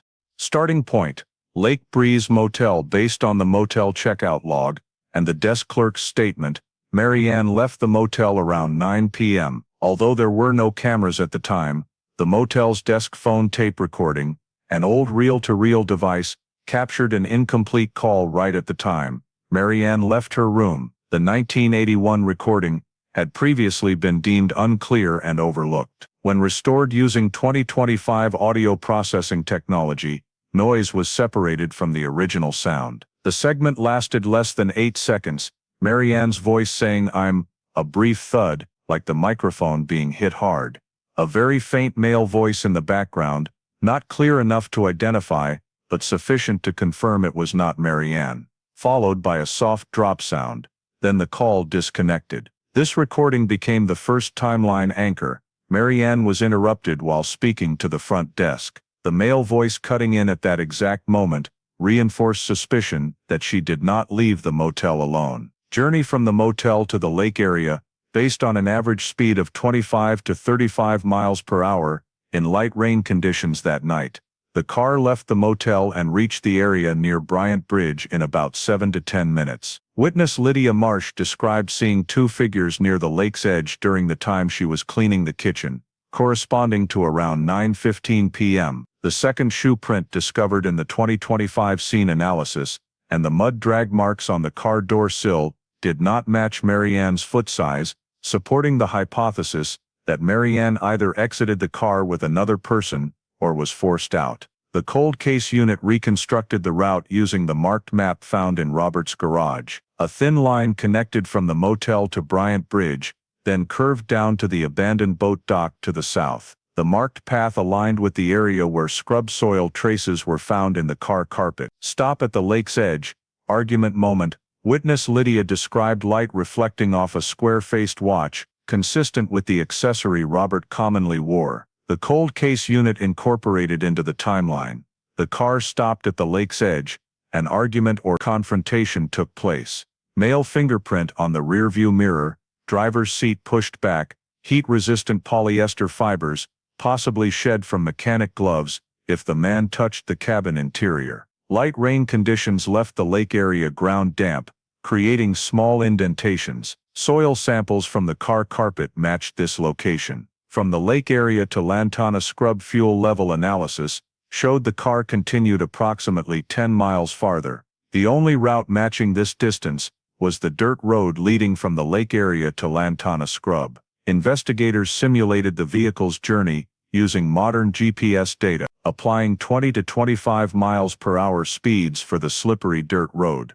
Travel time 23 to 28 minutes. Distance matched the fuel drop reported in 2025 scrub soil type, crushed shell silica present in the car seats. The 1981 map in the garage marked the scrub area 3 times with identical symbols, indicating it was a significant location for whoever drew the map. Presence of the car at scrub sand adhering to the undercarriage matched scrub ground after rain. Mud thickness was consistent with the car stopping briefly then departing. No evidence suggested the car got stuck or made multiple turns. Analysis of streaks on the car carpet indicated movement of an object or dragging something from the passenger seat to the driver's side while the cabin was damp. The cold case unit included in the timeline the possibility that the man changed positions when leaving the scrub area. From scrub to the industrial yard, a 1981 witness described seeing a light-colored car speeding away from the industrial yard.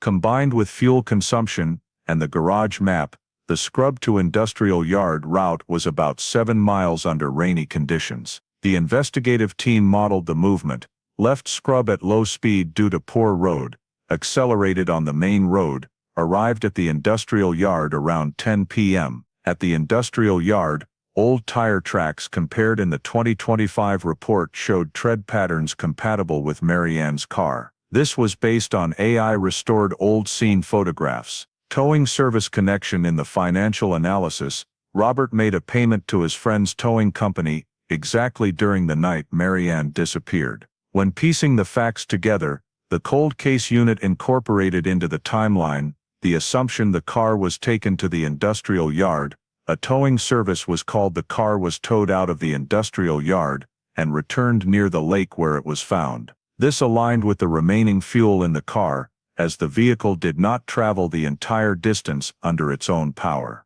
Inconsistencies in Robert's statements. The timeline was cross-referenced against Robert's 1981 statements to identify contradictions. Robert claimed he stayed home all evening, but a neighbor heard his car leave late. Robert claimed he kept none of Marianne's belongings, but her personal items crate was found in the garage. Robert denied being near the lake that night, but a witness described a watch matching his. Robert denied driving Marianne's car, but the driver's seat was adjusted to his height. Robert claimed no use of chlorine, but the carpet fragment in the garage contained the same chlorine type used at the machine shop where he worked. The investigative team noted, all inconsistencies fell precisely within the time window of the car's movement from Motel Lake Scrubbing Industrial Yard. Restored motel recording. The most critical point in the timeline was the restored front desk recording from the motel switchboard. The cold case unit analyzed background voice frequencies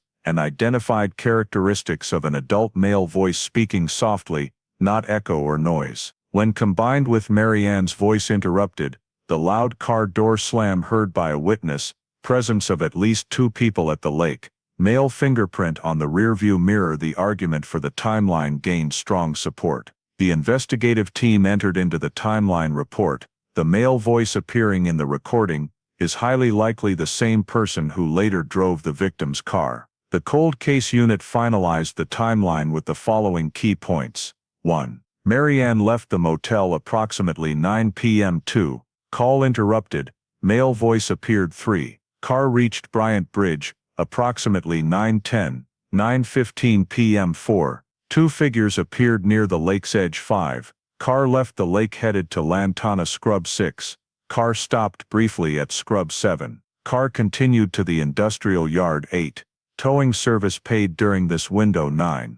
Car towed back near the lake and abandoned there. Each milestone connected to physical evidence, witness accounts, or 2025 technical data, forming a consistent and substantiated sequence of events. After the entire timeline was reconstructed in detail, and the new analyses from the forensic lab were added to the file, the cold case unit submitted a report to the state attorney's office, concluding that the current chain of evidence had reached the threshold to request an arrest warrant. The file consisted of hundreds of pages, organized by category: the distance the car traveled, heat-resistant polyester fibers, industrial chlorine matching the type used at the machine shop, AI-restored cabin photographs, Marianne's personal items found in the garage, and Robert's financial transactions on the night she disappeared.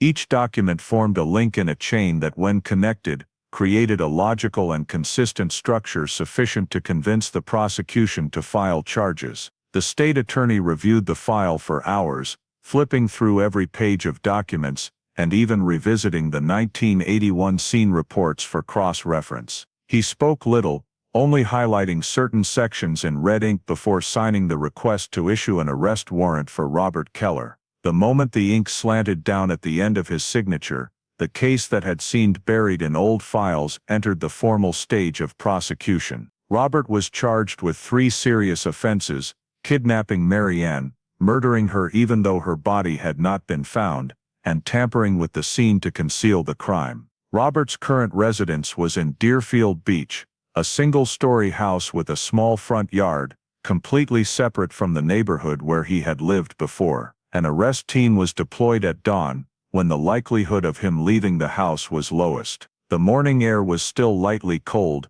dew clinging to the tile roof. The agent's vehicle parked close to the curb, with its engine silent like held breath. When the team approached the door, the lead agent knocked firmly 3 times. No response. The 4th knock produced a heavy shifting sound from inside, then the lock turned slowly. The door opened a crack, and Robert stood behind it. Much older than in the old identification photo, his eyes went straight to the arrest warrant in the investigator's hand, showing no surprise. As the investigator read each charge clearly, he only narrowed his eyes. His face remained unchanged. He asked neither why, nor what are you doing. He simply exhaled and extended both hands forward. The cuffs clicked shut with a small but distinct sound in the quiet morning space. A few neighbors opened their doors to look out, but no one spoke. 2 agents escorted Robert to the vehicle and placed him in the back seat. He did not resist, and said nothing during the entire drive from Deerfield Beach to Palm Beach County. In the interview room, Robert was seated at a metal table. The ceiling camera was activated. The investigator opened the file, placing printouts of the timeline, evidence photographs, and financial reports on the table. As the investigator began speaking, Robert kept his gaze fixed downward on the tabletop, seemingly trying to keep his breathing steady. The details were presented slowly but firmly. Signs that Marianne's car was driven by someone else, industrial chlorine on his carpet fragment, the hand-drawn 1981 map with locations around the lake, Marianne's personal items crate in the garage, large cash withdrawals before the night she vanished, and the midnight payment to the towing company. Robert raised his eyes for the first time when the investigator mentioned Marianne's personal items crate. His expression changed, not panic, but the look of someone realizing something he had denied for years was finally being laid out in front of him. The investigator asked, "Do you want to explain?" Robert sat still for a few seconds, then spoke in a low voice. "I didn't do it alone." The words rang in the small room like a piece of metal dropped on the floor. The investigator paused and asked who he was referring to. Robert did not answer. He leaned back in the chair, eyes on the ceiling light, cuffed hands resting on the table. "I didn't do it alone," he repeated once more slowly, as though only acknowledging the presence of another person in the story, without wanting to reveal the name.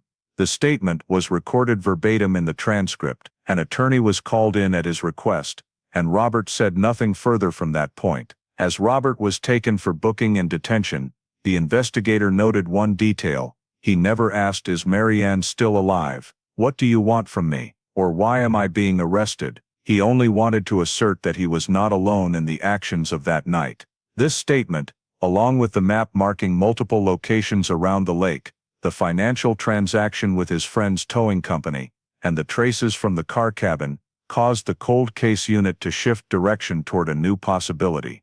If Robert did not act alone, then where was the second person? Did that person participate in moving the car, staging the scene, or interrupting Marianne's call at the motel? After Robert Keller was arrested, and his statement, "I didn't do it alone," was recorded in the transcript, the cold case unit immediately returned to re-examine all the details that had previously suggested the presence of a second person on the night Marianne disappeared. Among the reanalyzed evidence, the second shoe print found on the dirt path near the lake was one of the most valuable leads.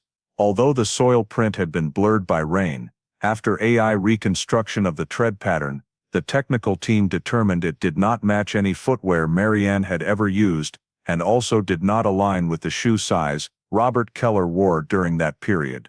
The reconstructed sample showed deep horizontal grooves, a wide sole body, and a diagonally cut heel, characteristics typical of 1980s industrial work boots, but not from the line issued to Robert at the machine shop. The technical report noted that this tread pattern matched a line of boots produced by Clarkson Work Gear between 1978 and 1985. The cold case unit cross-referenced lists of individuals who had worked at facilities using this boot type, particularly those near Lake Worth. One name stood out immediately: Joseph Turner. Joseph Turner had been a utility worker at the old Lantana machine shop, working alongside Robert Keller for nearly 3 years. Turner worked in the logistics section, responsible for transporting tools, inventory checks, and occasionally assisting with equipment that required two-person operation. Personnel records showed Turner and Robert were assigned to the same shifts multiple times and had a fairly close relationship. Several former co-workers described them as two guys who always showed up on the same shift, rarely separating during work. When Robert moved to the grinder cleaning crew, Turner still frequently visited that area to exchange parts and tools. These details created a natural link. Turner's boots matched the second shoe print at the scene, while Robert had confirmed someone else was involved on the night Marianne disappeared. Investigators continued to expand the search of Turner's records and uncovered an even more striking fact: Turner went missing in 1994. That year, he was reported as suddenly out of contact, leaving behind no belongings, no notice to his landlord, and no withdrawals from any accounts after the date of disappearance. The missing person report consisted of only a few brief lines, as Turner had no close relatives, and no one followed up on the case. The file was closed in a status of insufficient information to investigate. The fact that the suspected accomplice in Marianne's case vanished without a trace more than 10 years later drew special attention from the cold case unit. If Turner was involved in the night Marianne disappeared, his later disappearance opened two possibilities: either Turner left to avoid scrutiny, or he vanished under circumstances that prevented further contact. The investigative team retrieved documents related to the machine shop, where both Turner and Robert had worked. In the list of issued protective equipment, only a small group of workers received Clarkson Work Gear industrial boots matching the recovered tread sample. Robert was not in that group. Turner was. This made the connection between the shoe print and Turner even clearer.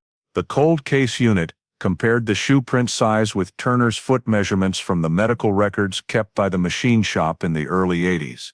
The sizes matched. The foot width aligned as well. The left-leaning heel groove, a rare feature, appeared in both the reconstructed sample and the description of boots Turner had worn. This level of match was strong enough to place Turner in the accomplice suspect category in internal investigative documents. While reviewing additional data, an investigator found an old report that had been misfiled, a fragmented statement from a 1981 shop worker who recounted that Turner and Robert had once had a heated argument about money a few weeks before Marianne disappeared. No one knew exactly what the argument was about, but according to the worker, Turner said, "If anything happens, I don't want to be dragged in." The statement had been deemed irrelevant at the time and set aside, but in the new context, it suddenly carried different weight. The cold case unit hypothesized that Turner may have assisted Robert in staging the scene, particularly during the segment from Lantana Scrub to the industrial yard, an area Turner knew well because he had handled transportation for the shop. Some old shop maps still noted that Turner had permission to borrow the shop's small truck when needed for material transport. Records showed Turner used the truck in the evenings multiple times, which fit the hypothesis that a second person may have had a separate vehicle on the night Marianne disappeared.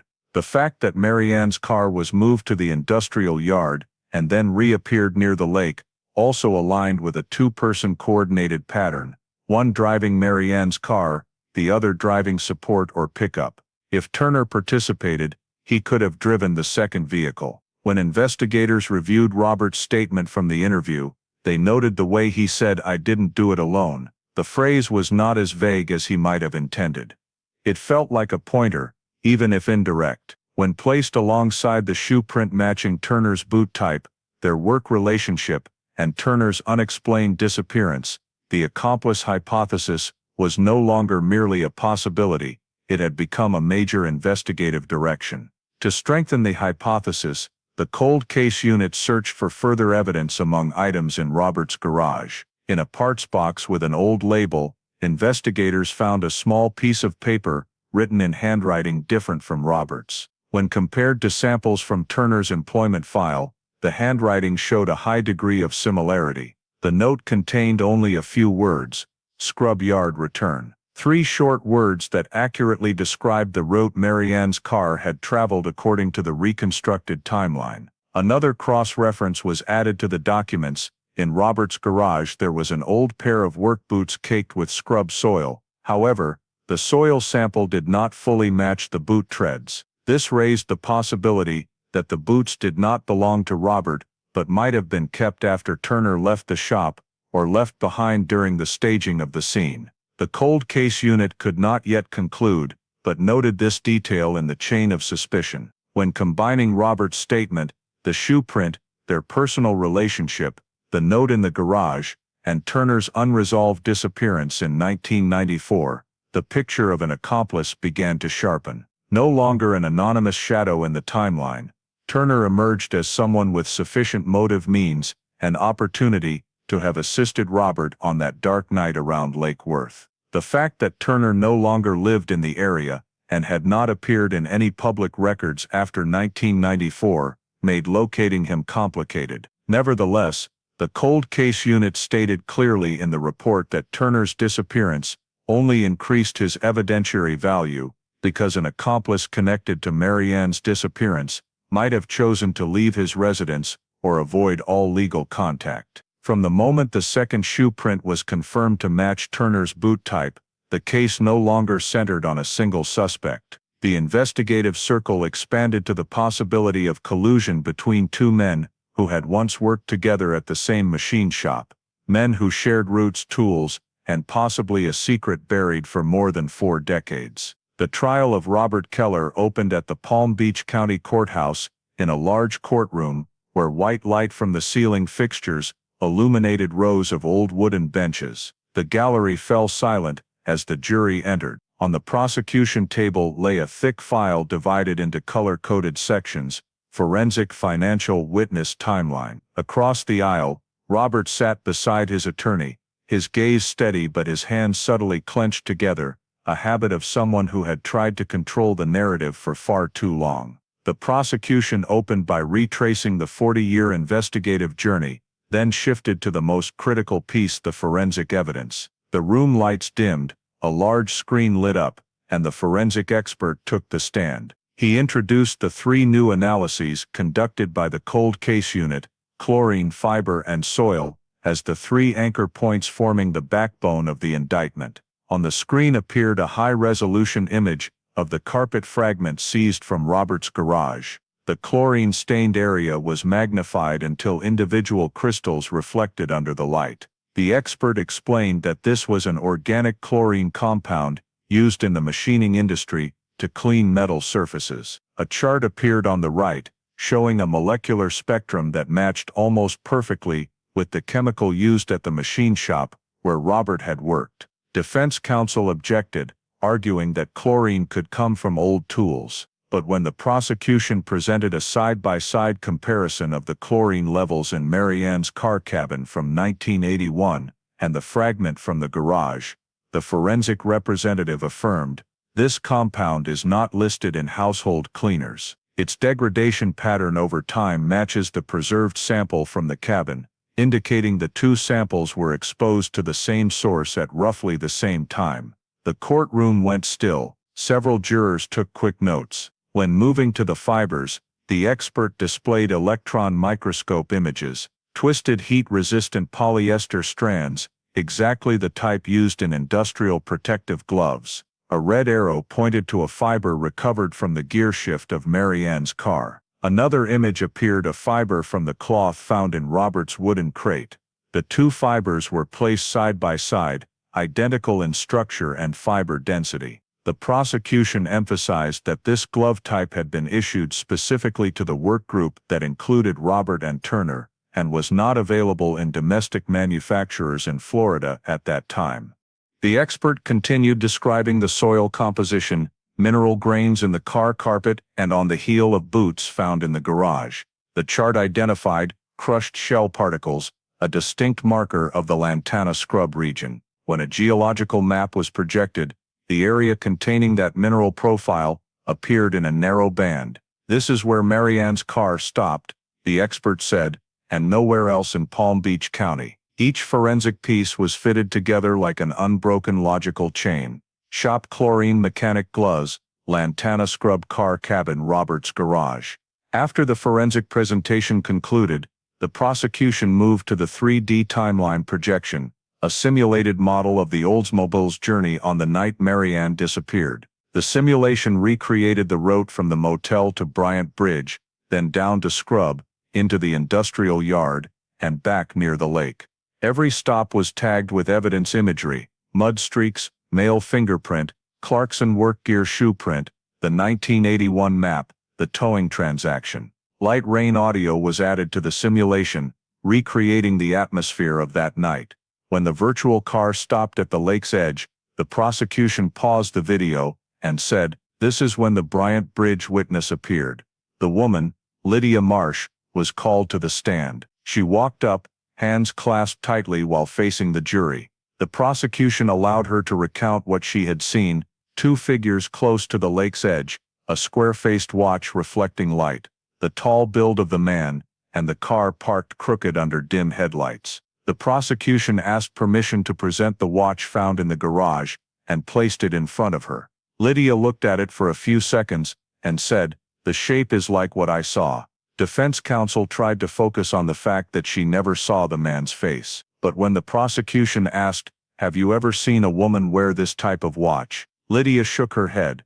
"No, only men in mechanical or repair work." Lydia's testimony was integrated into the timeline. The 3D video resumed, the car leaving the lake's edge, moving through light rain headlights sweeping across low scrub brush, then turning onto the dirt road toward the industrial yard. The prosecution connected this to the financial evidence: large cash withdrawal beforehand, the midnight towing payment, the towing company owned by Robert's close friend. When the simulation ended, the 1981 map recovered from the garage appeared. The red marks aligned perfectly with every point in the 3D timeline. The prosecution stated, There is no reason for an old map to mark points that match the entire journey of Marianne's car, unless the person who marked it was present that night. The atmosphere in the courtroom shifted when the prosecution requested to play the restored motel cassette tape. The audio expert described the noise removal process, how Marianne's voice layer was separated from background noise,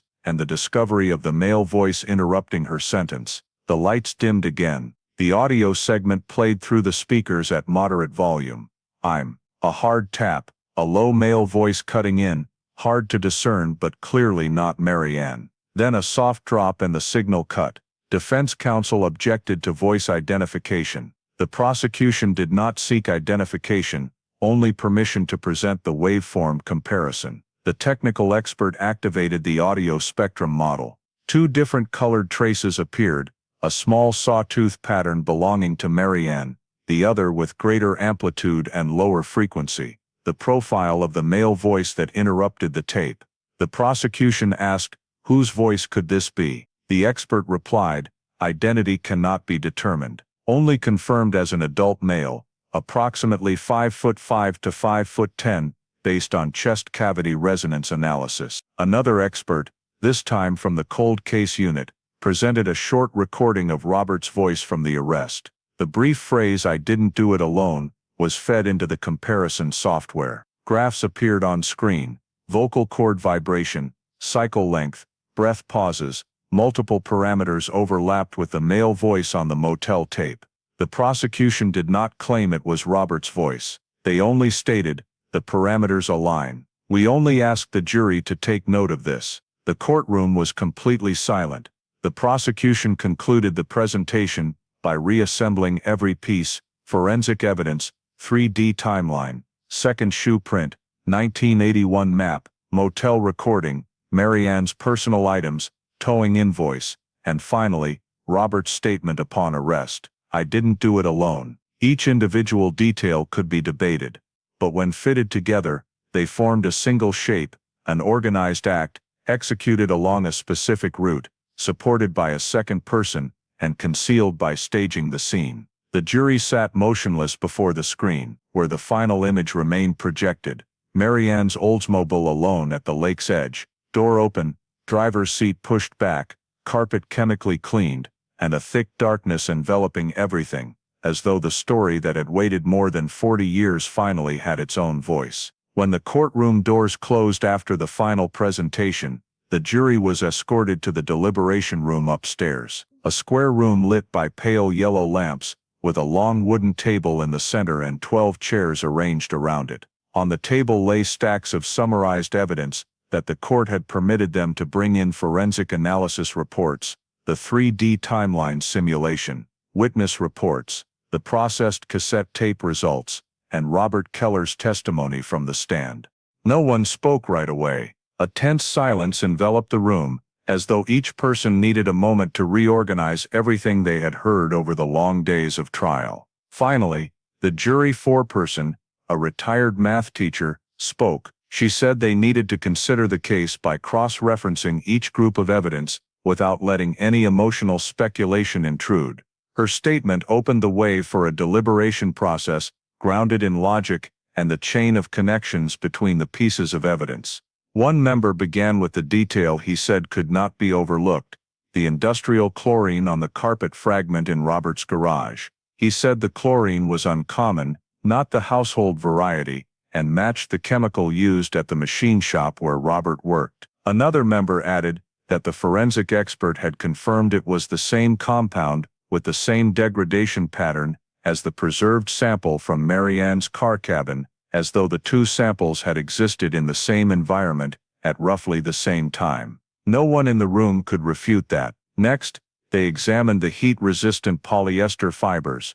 A woman on the jury read aloud from the technical report. The fiber from the gear shift of Marianne's car, and the fiber from the cloth, found in Robert's wooden crate, were identical down to the smallest detail. What made the entire room pause the longest was the expert's conclusion: this glove material had been issued only to a small group of workers at the shop, including Robert and Turner. One juror said, "This ties the car to someone who worked in a machine shop. Marianne did not work there, After the forensic evidence, they moved to the 3D timeline. An older member stood up and traced his finger along the simulated path on the map, from the motel to Bryant Bridge, down to Scrub, through the industrial yard, and back near the lake. He repeated what the prosecution had said. No other route matched the fuel consumption, soil samples, and the mud streaks created by the rain. Within minutes, the entire group nodded. A woman seated in the corner remarked, "If this is just coincidence, it would have to be called perfect coincidence, but we see no reason to believe that." When they reached Lydia Marsh's testimony, one member pulled out a small notebook and reread her description: square-faced watch, tall male build, forceful gesturing, light reflecting off metal. The room compared it to the watch found in the garage. A man on the jury said, "She didn't need to see the face. The watch spoke for what she couldn't see." The most debated point was the restored motel cassette tape. No one claimed the male voice on the tape was definitively Robert, but the frequency analysis, resonance, and breathing rhythm made it impossible to dismiss the similarity. A younger woman on the jury spoke slowly. "I don't need to know if it's absolutely his voice. I only need to see that Marianne was interrupted by a man right before she vanished, and every path leads back to one man who had the square watch, the polyester fibers, the chlorine, the map, the cleaned carpet, and the crate of her personal items." The room fell into a brief silence before they moved to Robert Keller's testimony. They reread every line in the transcript. Robert claimed he kept none of Marianne's belongings, but her items were in the garage. He said he never went near the lake, but a witness described a matching build. He denied driving her car, but the driver's seat was adjusted to his height. He said he had no connection to the towing company, but the invoice showed otherwise. Each contradiction stood out plainly on paper, like tears that could not be mended. One juror said, "An innocent person does not create so many contradictions. An innocent person does not need to say 'I didn't do it alone.' An innocent person does not hide a chlorine-cleaned carpet fragment in their garage." Throughout the deliberation, no one supported Robert's defense that he had been misunderstood. No one found any part of his testimony that aligned with the evidence. One member said, "Every time he said no, the evidence said yes." When all the evidence had been discussed, the jury foreperson asked the final question, "Does anyone still have doubt about the logic of the sequence?" Not a single hand was raised. The vote took place in silence, each ballot placed on the table. When the last ballot was collected, the foreperson looked at the result, folded the paper, and said, "No dissent." The verdict was written on the official form and signed by the jury foreperson, "Guilty on all counts. Kidnapping, murder without a body, tampering with evidence." Each word was written as though fitting the final piece into a picture that had been missing for more than 40 years. The courtroom was packed tight as the jury returned with their verdict. Robert Keller was led in, hands cuffed in front, his face showing almost no reaction. He sat down, eyes fixed straight ahead, not glancing at the jury, not at the prosecution, not at his own attorney. The wooden paneling behind the judge's bench reflected the harsh white light, making the room glaringly, coldly bright. The judge opened the file, confirmed the verdict, "Guilty on all counts," then instructed the entire room to maintain order as they moved to sentencing. The air grew thick, as if the whole room was holding its breath. Before pronouncing sentence, the judge took time to read aloud the jury's key findings, not to debate, but to affirm the elements that led to the verdict just delivered. Each line rang out clearly. Forensic evidence matches at multiple points. Timeline is consistent. Witness statements align with physical evidence. Defendant's statements contain internal contradictions and are contradicted by the data. When those words ended, the judge looked directly at Robert. "Mr. Keller, today the court will sentence you based on the severity of the conduct and the consequences caused. Although the victim's body has not been recovered, the chain of evidence and the jury's verdict have established that Marianne Keller is no longer alive and that you are responsible for her disappearance." No one in the room stirred. A dropped pen would have made everyone jump at that moment. The judge turned to the first page of the sentencing decision. For the offense of kidnapping, the court sentences you to 40 years in prison. A few sharp exhales came from the back rows, but no one dared whisper. For the offense of murder, even though no body was recovered, states permit prosecution of no-body homicides when circumstantial evidence meets the legal standard. Accordingly, based on the finding that the victim was intentionally deprived of life, the court sentences you to 35 years in prison. Robert's eyes narrowed slightly, but his expression didn't change. He sat upright, back rigid like stone. The judge continued, for the offense of tampering with evidence, actions including moving, interfering with, and staging the scene to conceal the crime, the court sentences you to 10 years in prison. The courtroom lights glinted off the wooden gavel in the judge's hand. He paused for a beat before reading the final part. The total sentence for Mr. Keller is 85 years in prison. The court imposes no form of parole, reduction, or conditional release. In that moment, the room seemed to shrink. Those three numbers, 40, 35, 10, locked together into a punishment long enough to cover the rest of Robert Keller's life. No one spoke. Even the defense attorney only closed his eyes for a few seconds, then opened them again, resting his hand on his stack of papers, like someone who had just lost a chess game that had stretched on for months. The judge asked Robert if he wished to make a final statement before being taken away. Robert stayed silent, but the investigator who had been present at the first interrogation knew he wasn't quiet because he had nothing to say. He was quiet in a different way, the way of someone who knows the story has been taken apart piece by piece, and any word spoken now would make no difference.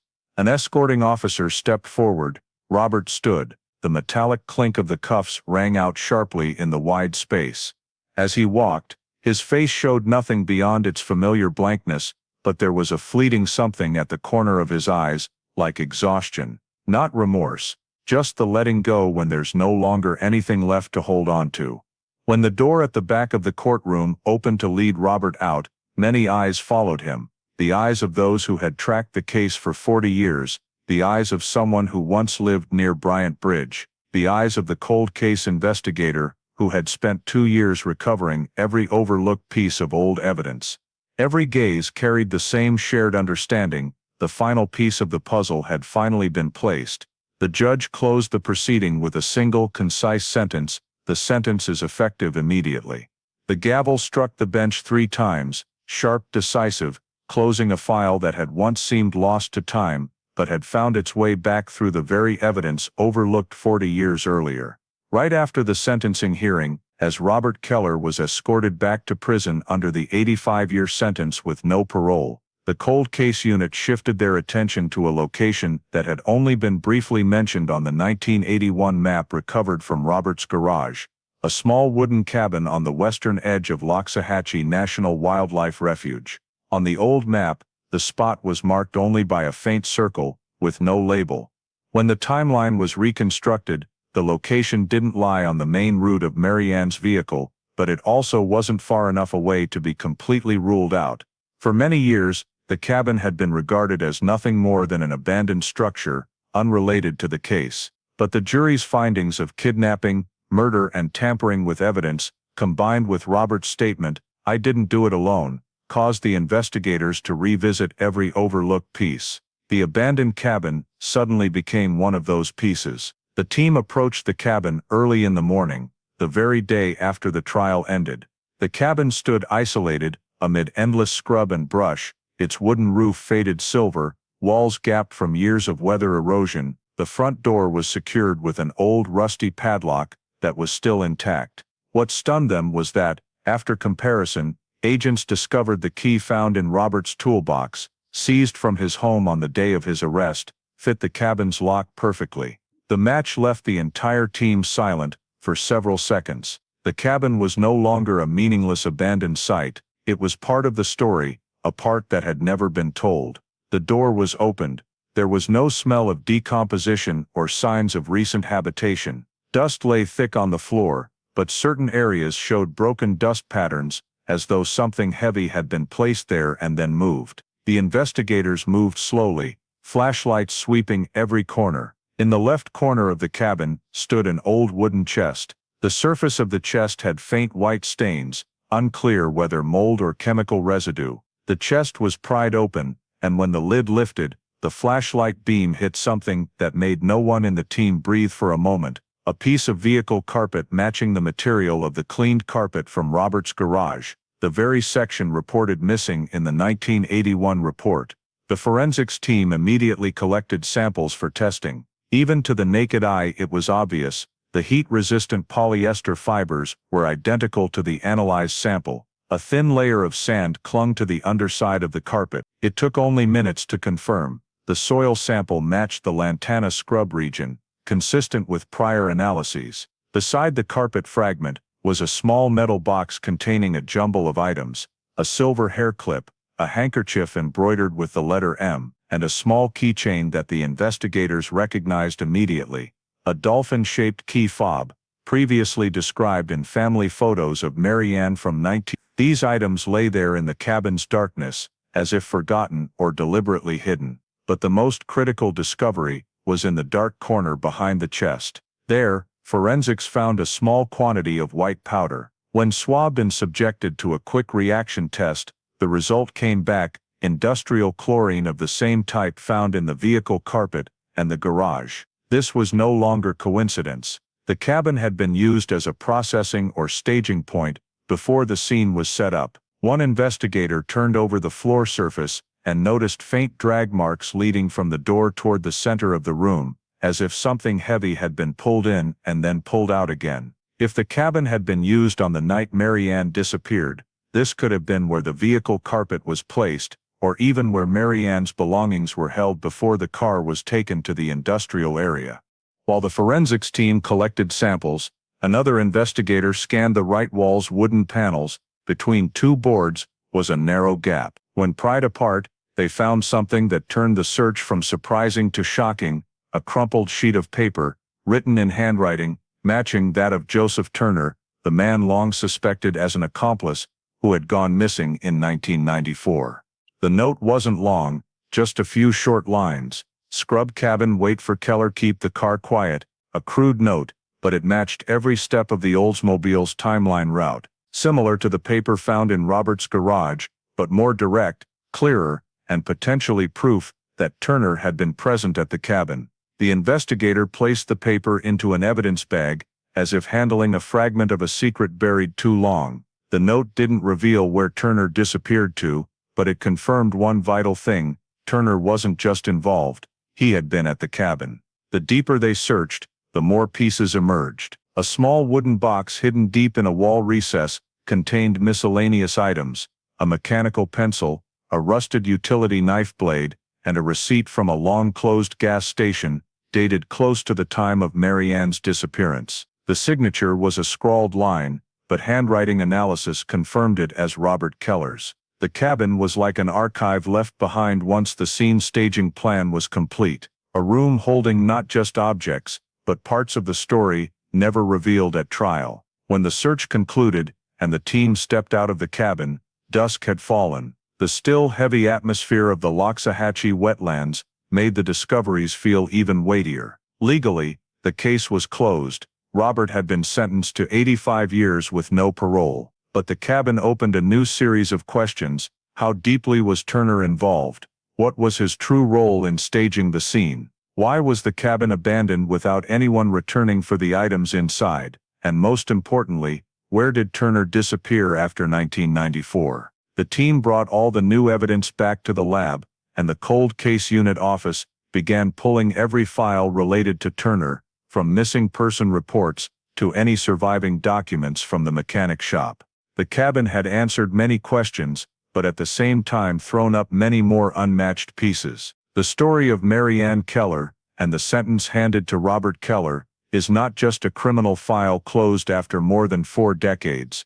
It also reflects many issues in contemporary American life: domestic violence, shortcomings in the justice system, the delay of justice, and the critical role of forensic science in safeguarding truth. When looking at the specific details of this case, the staged vehicle, chlorine in the carpet, heat-resistant polyester fibers, the 1981 map, the cassette tape capturing the moment Marianne was interrupted, we realize that in many dangerous situations, warning signs appear early, but are often dismissed. Marianne had sought a temporary protective order. Neighbors heard the car leaving Robert's house in the middle of the night. Shop workers had heard Turner warn, "I don't want to be dragged into this." Those details, if taken seriously from the start, could have changed the trajectory of the case. In today's United States, domestic violence still occurs quietly across every social class. Marianne's case reminds us that silence,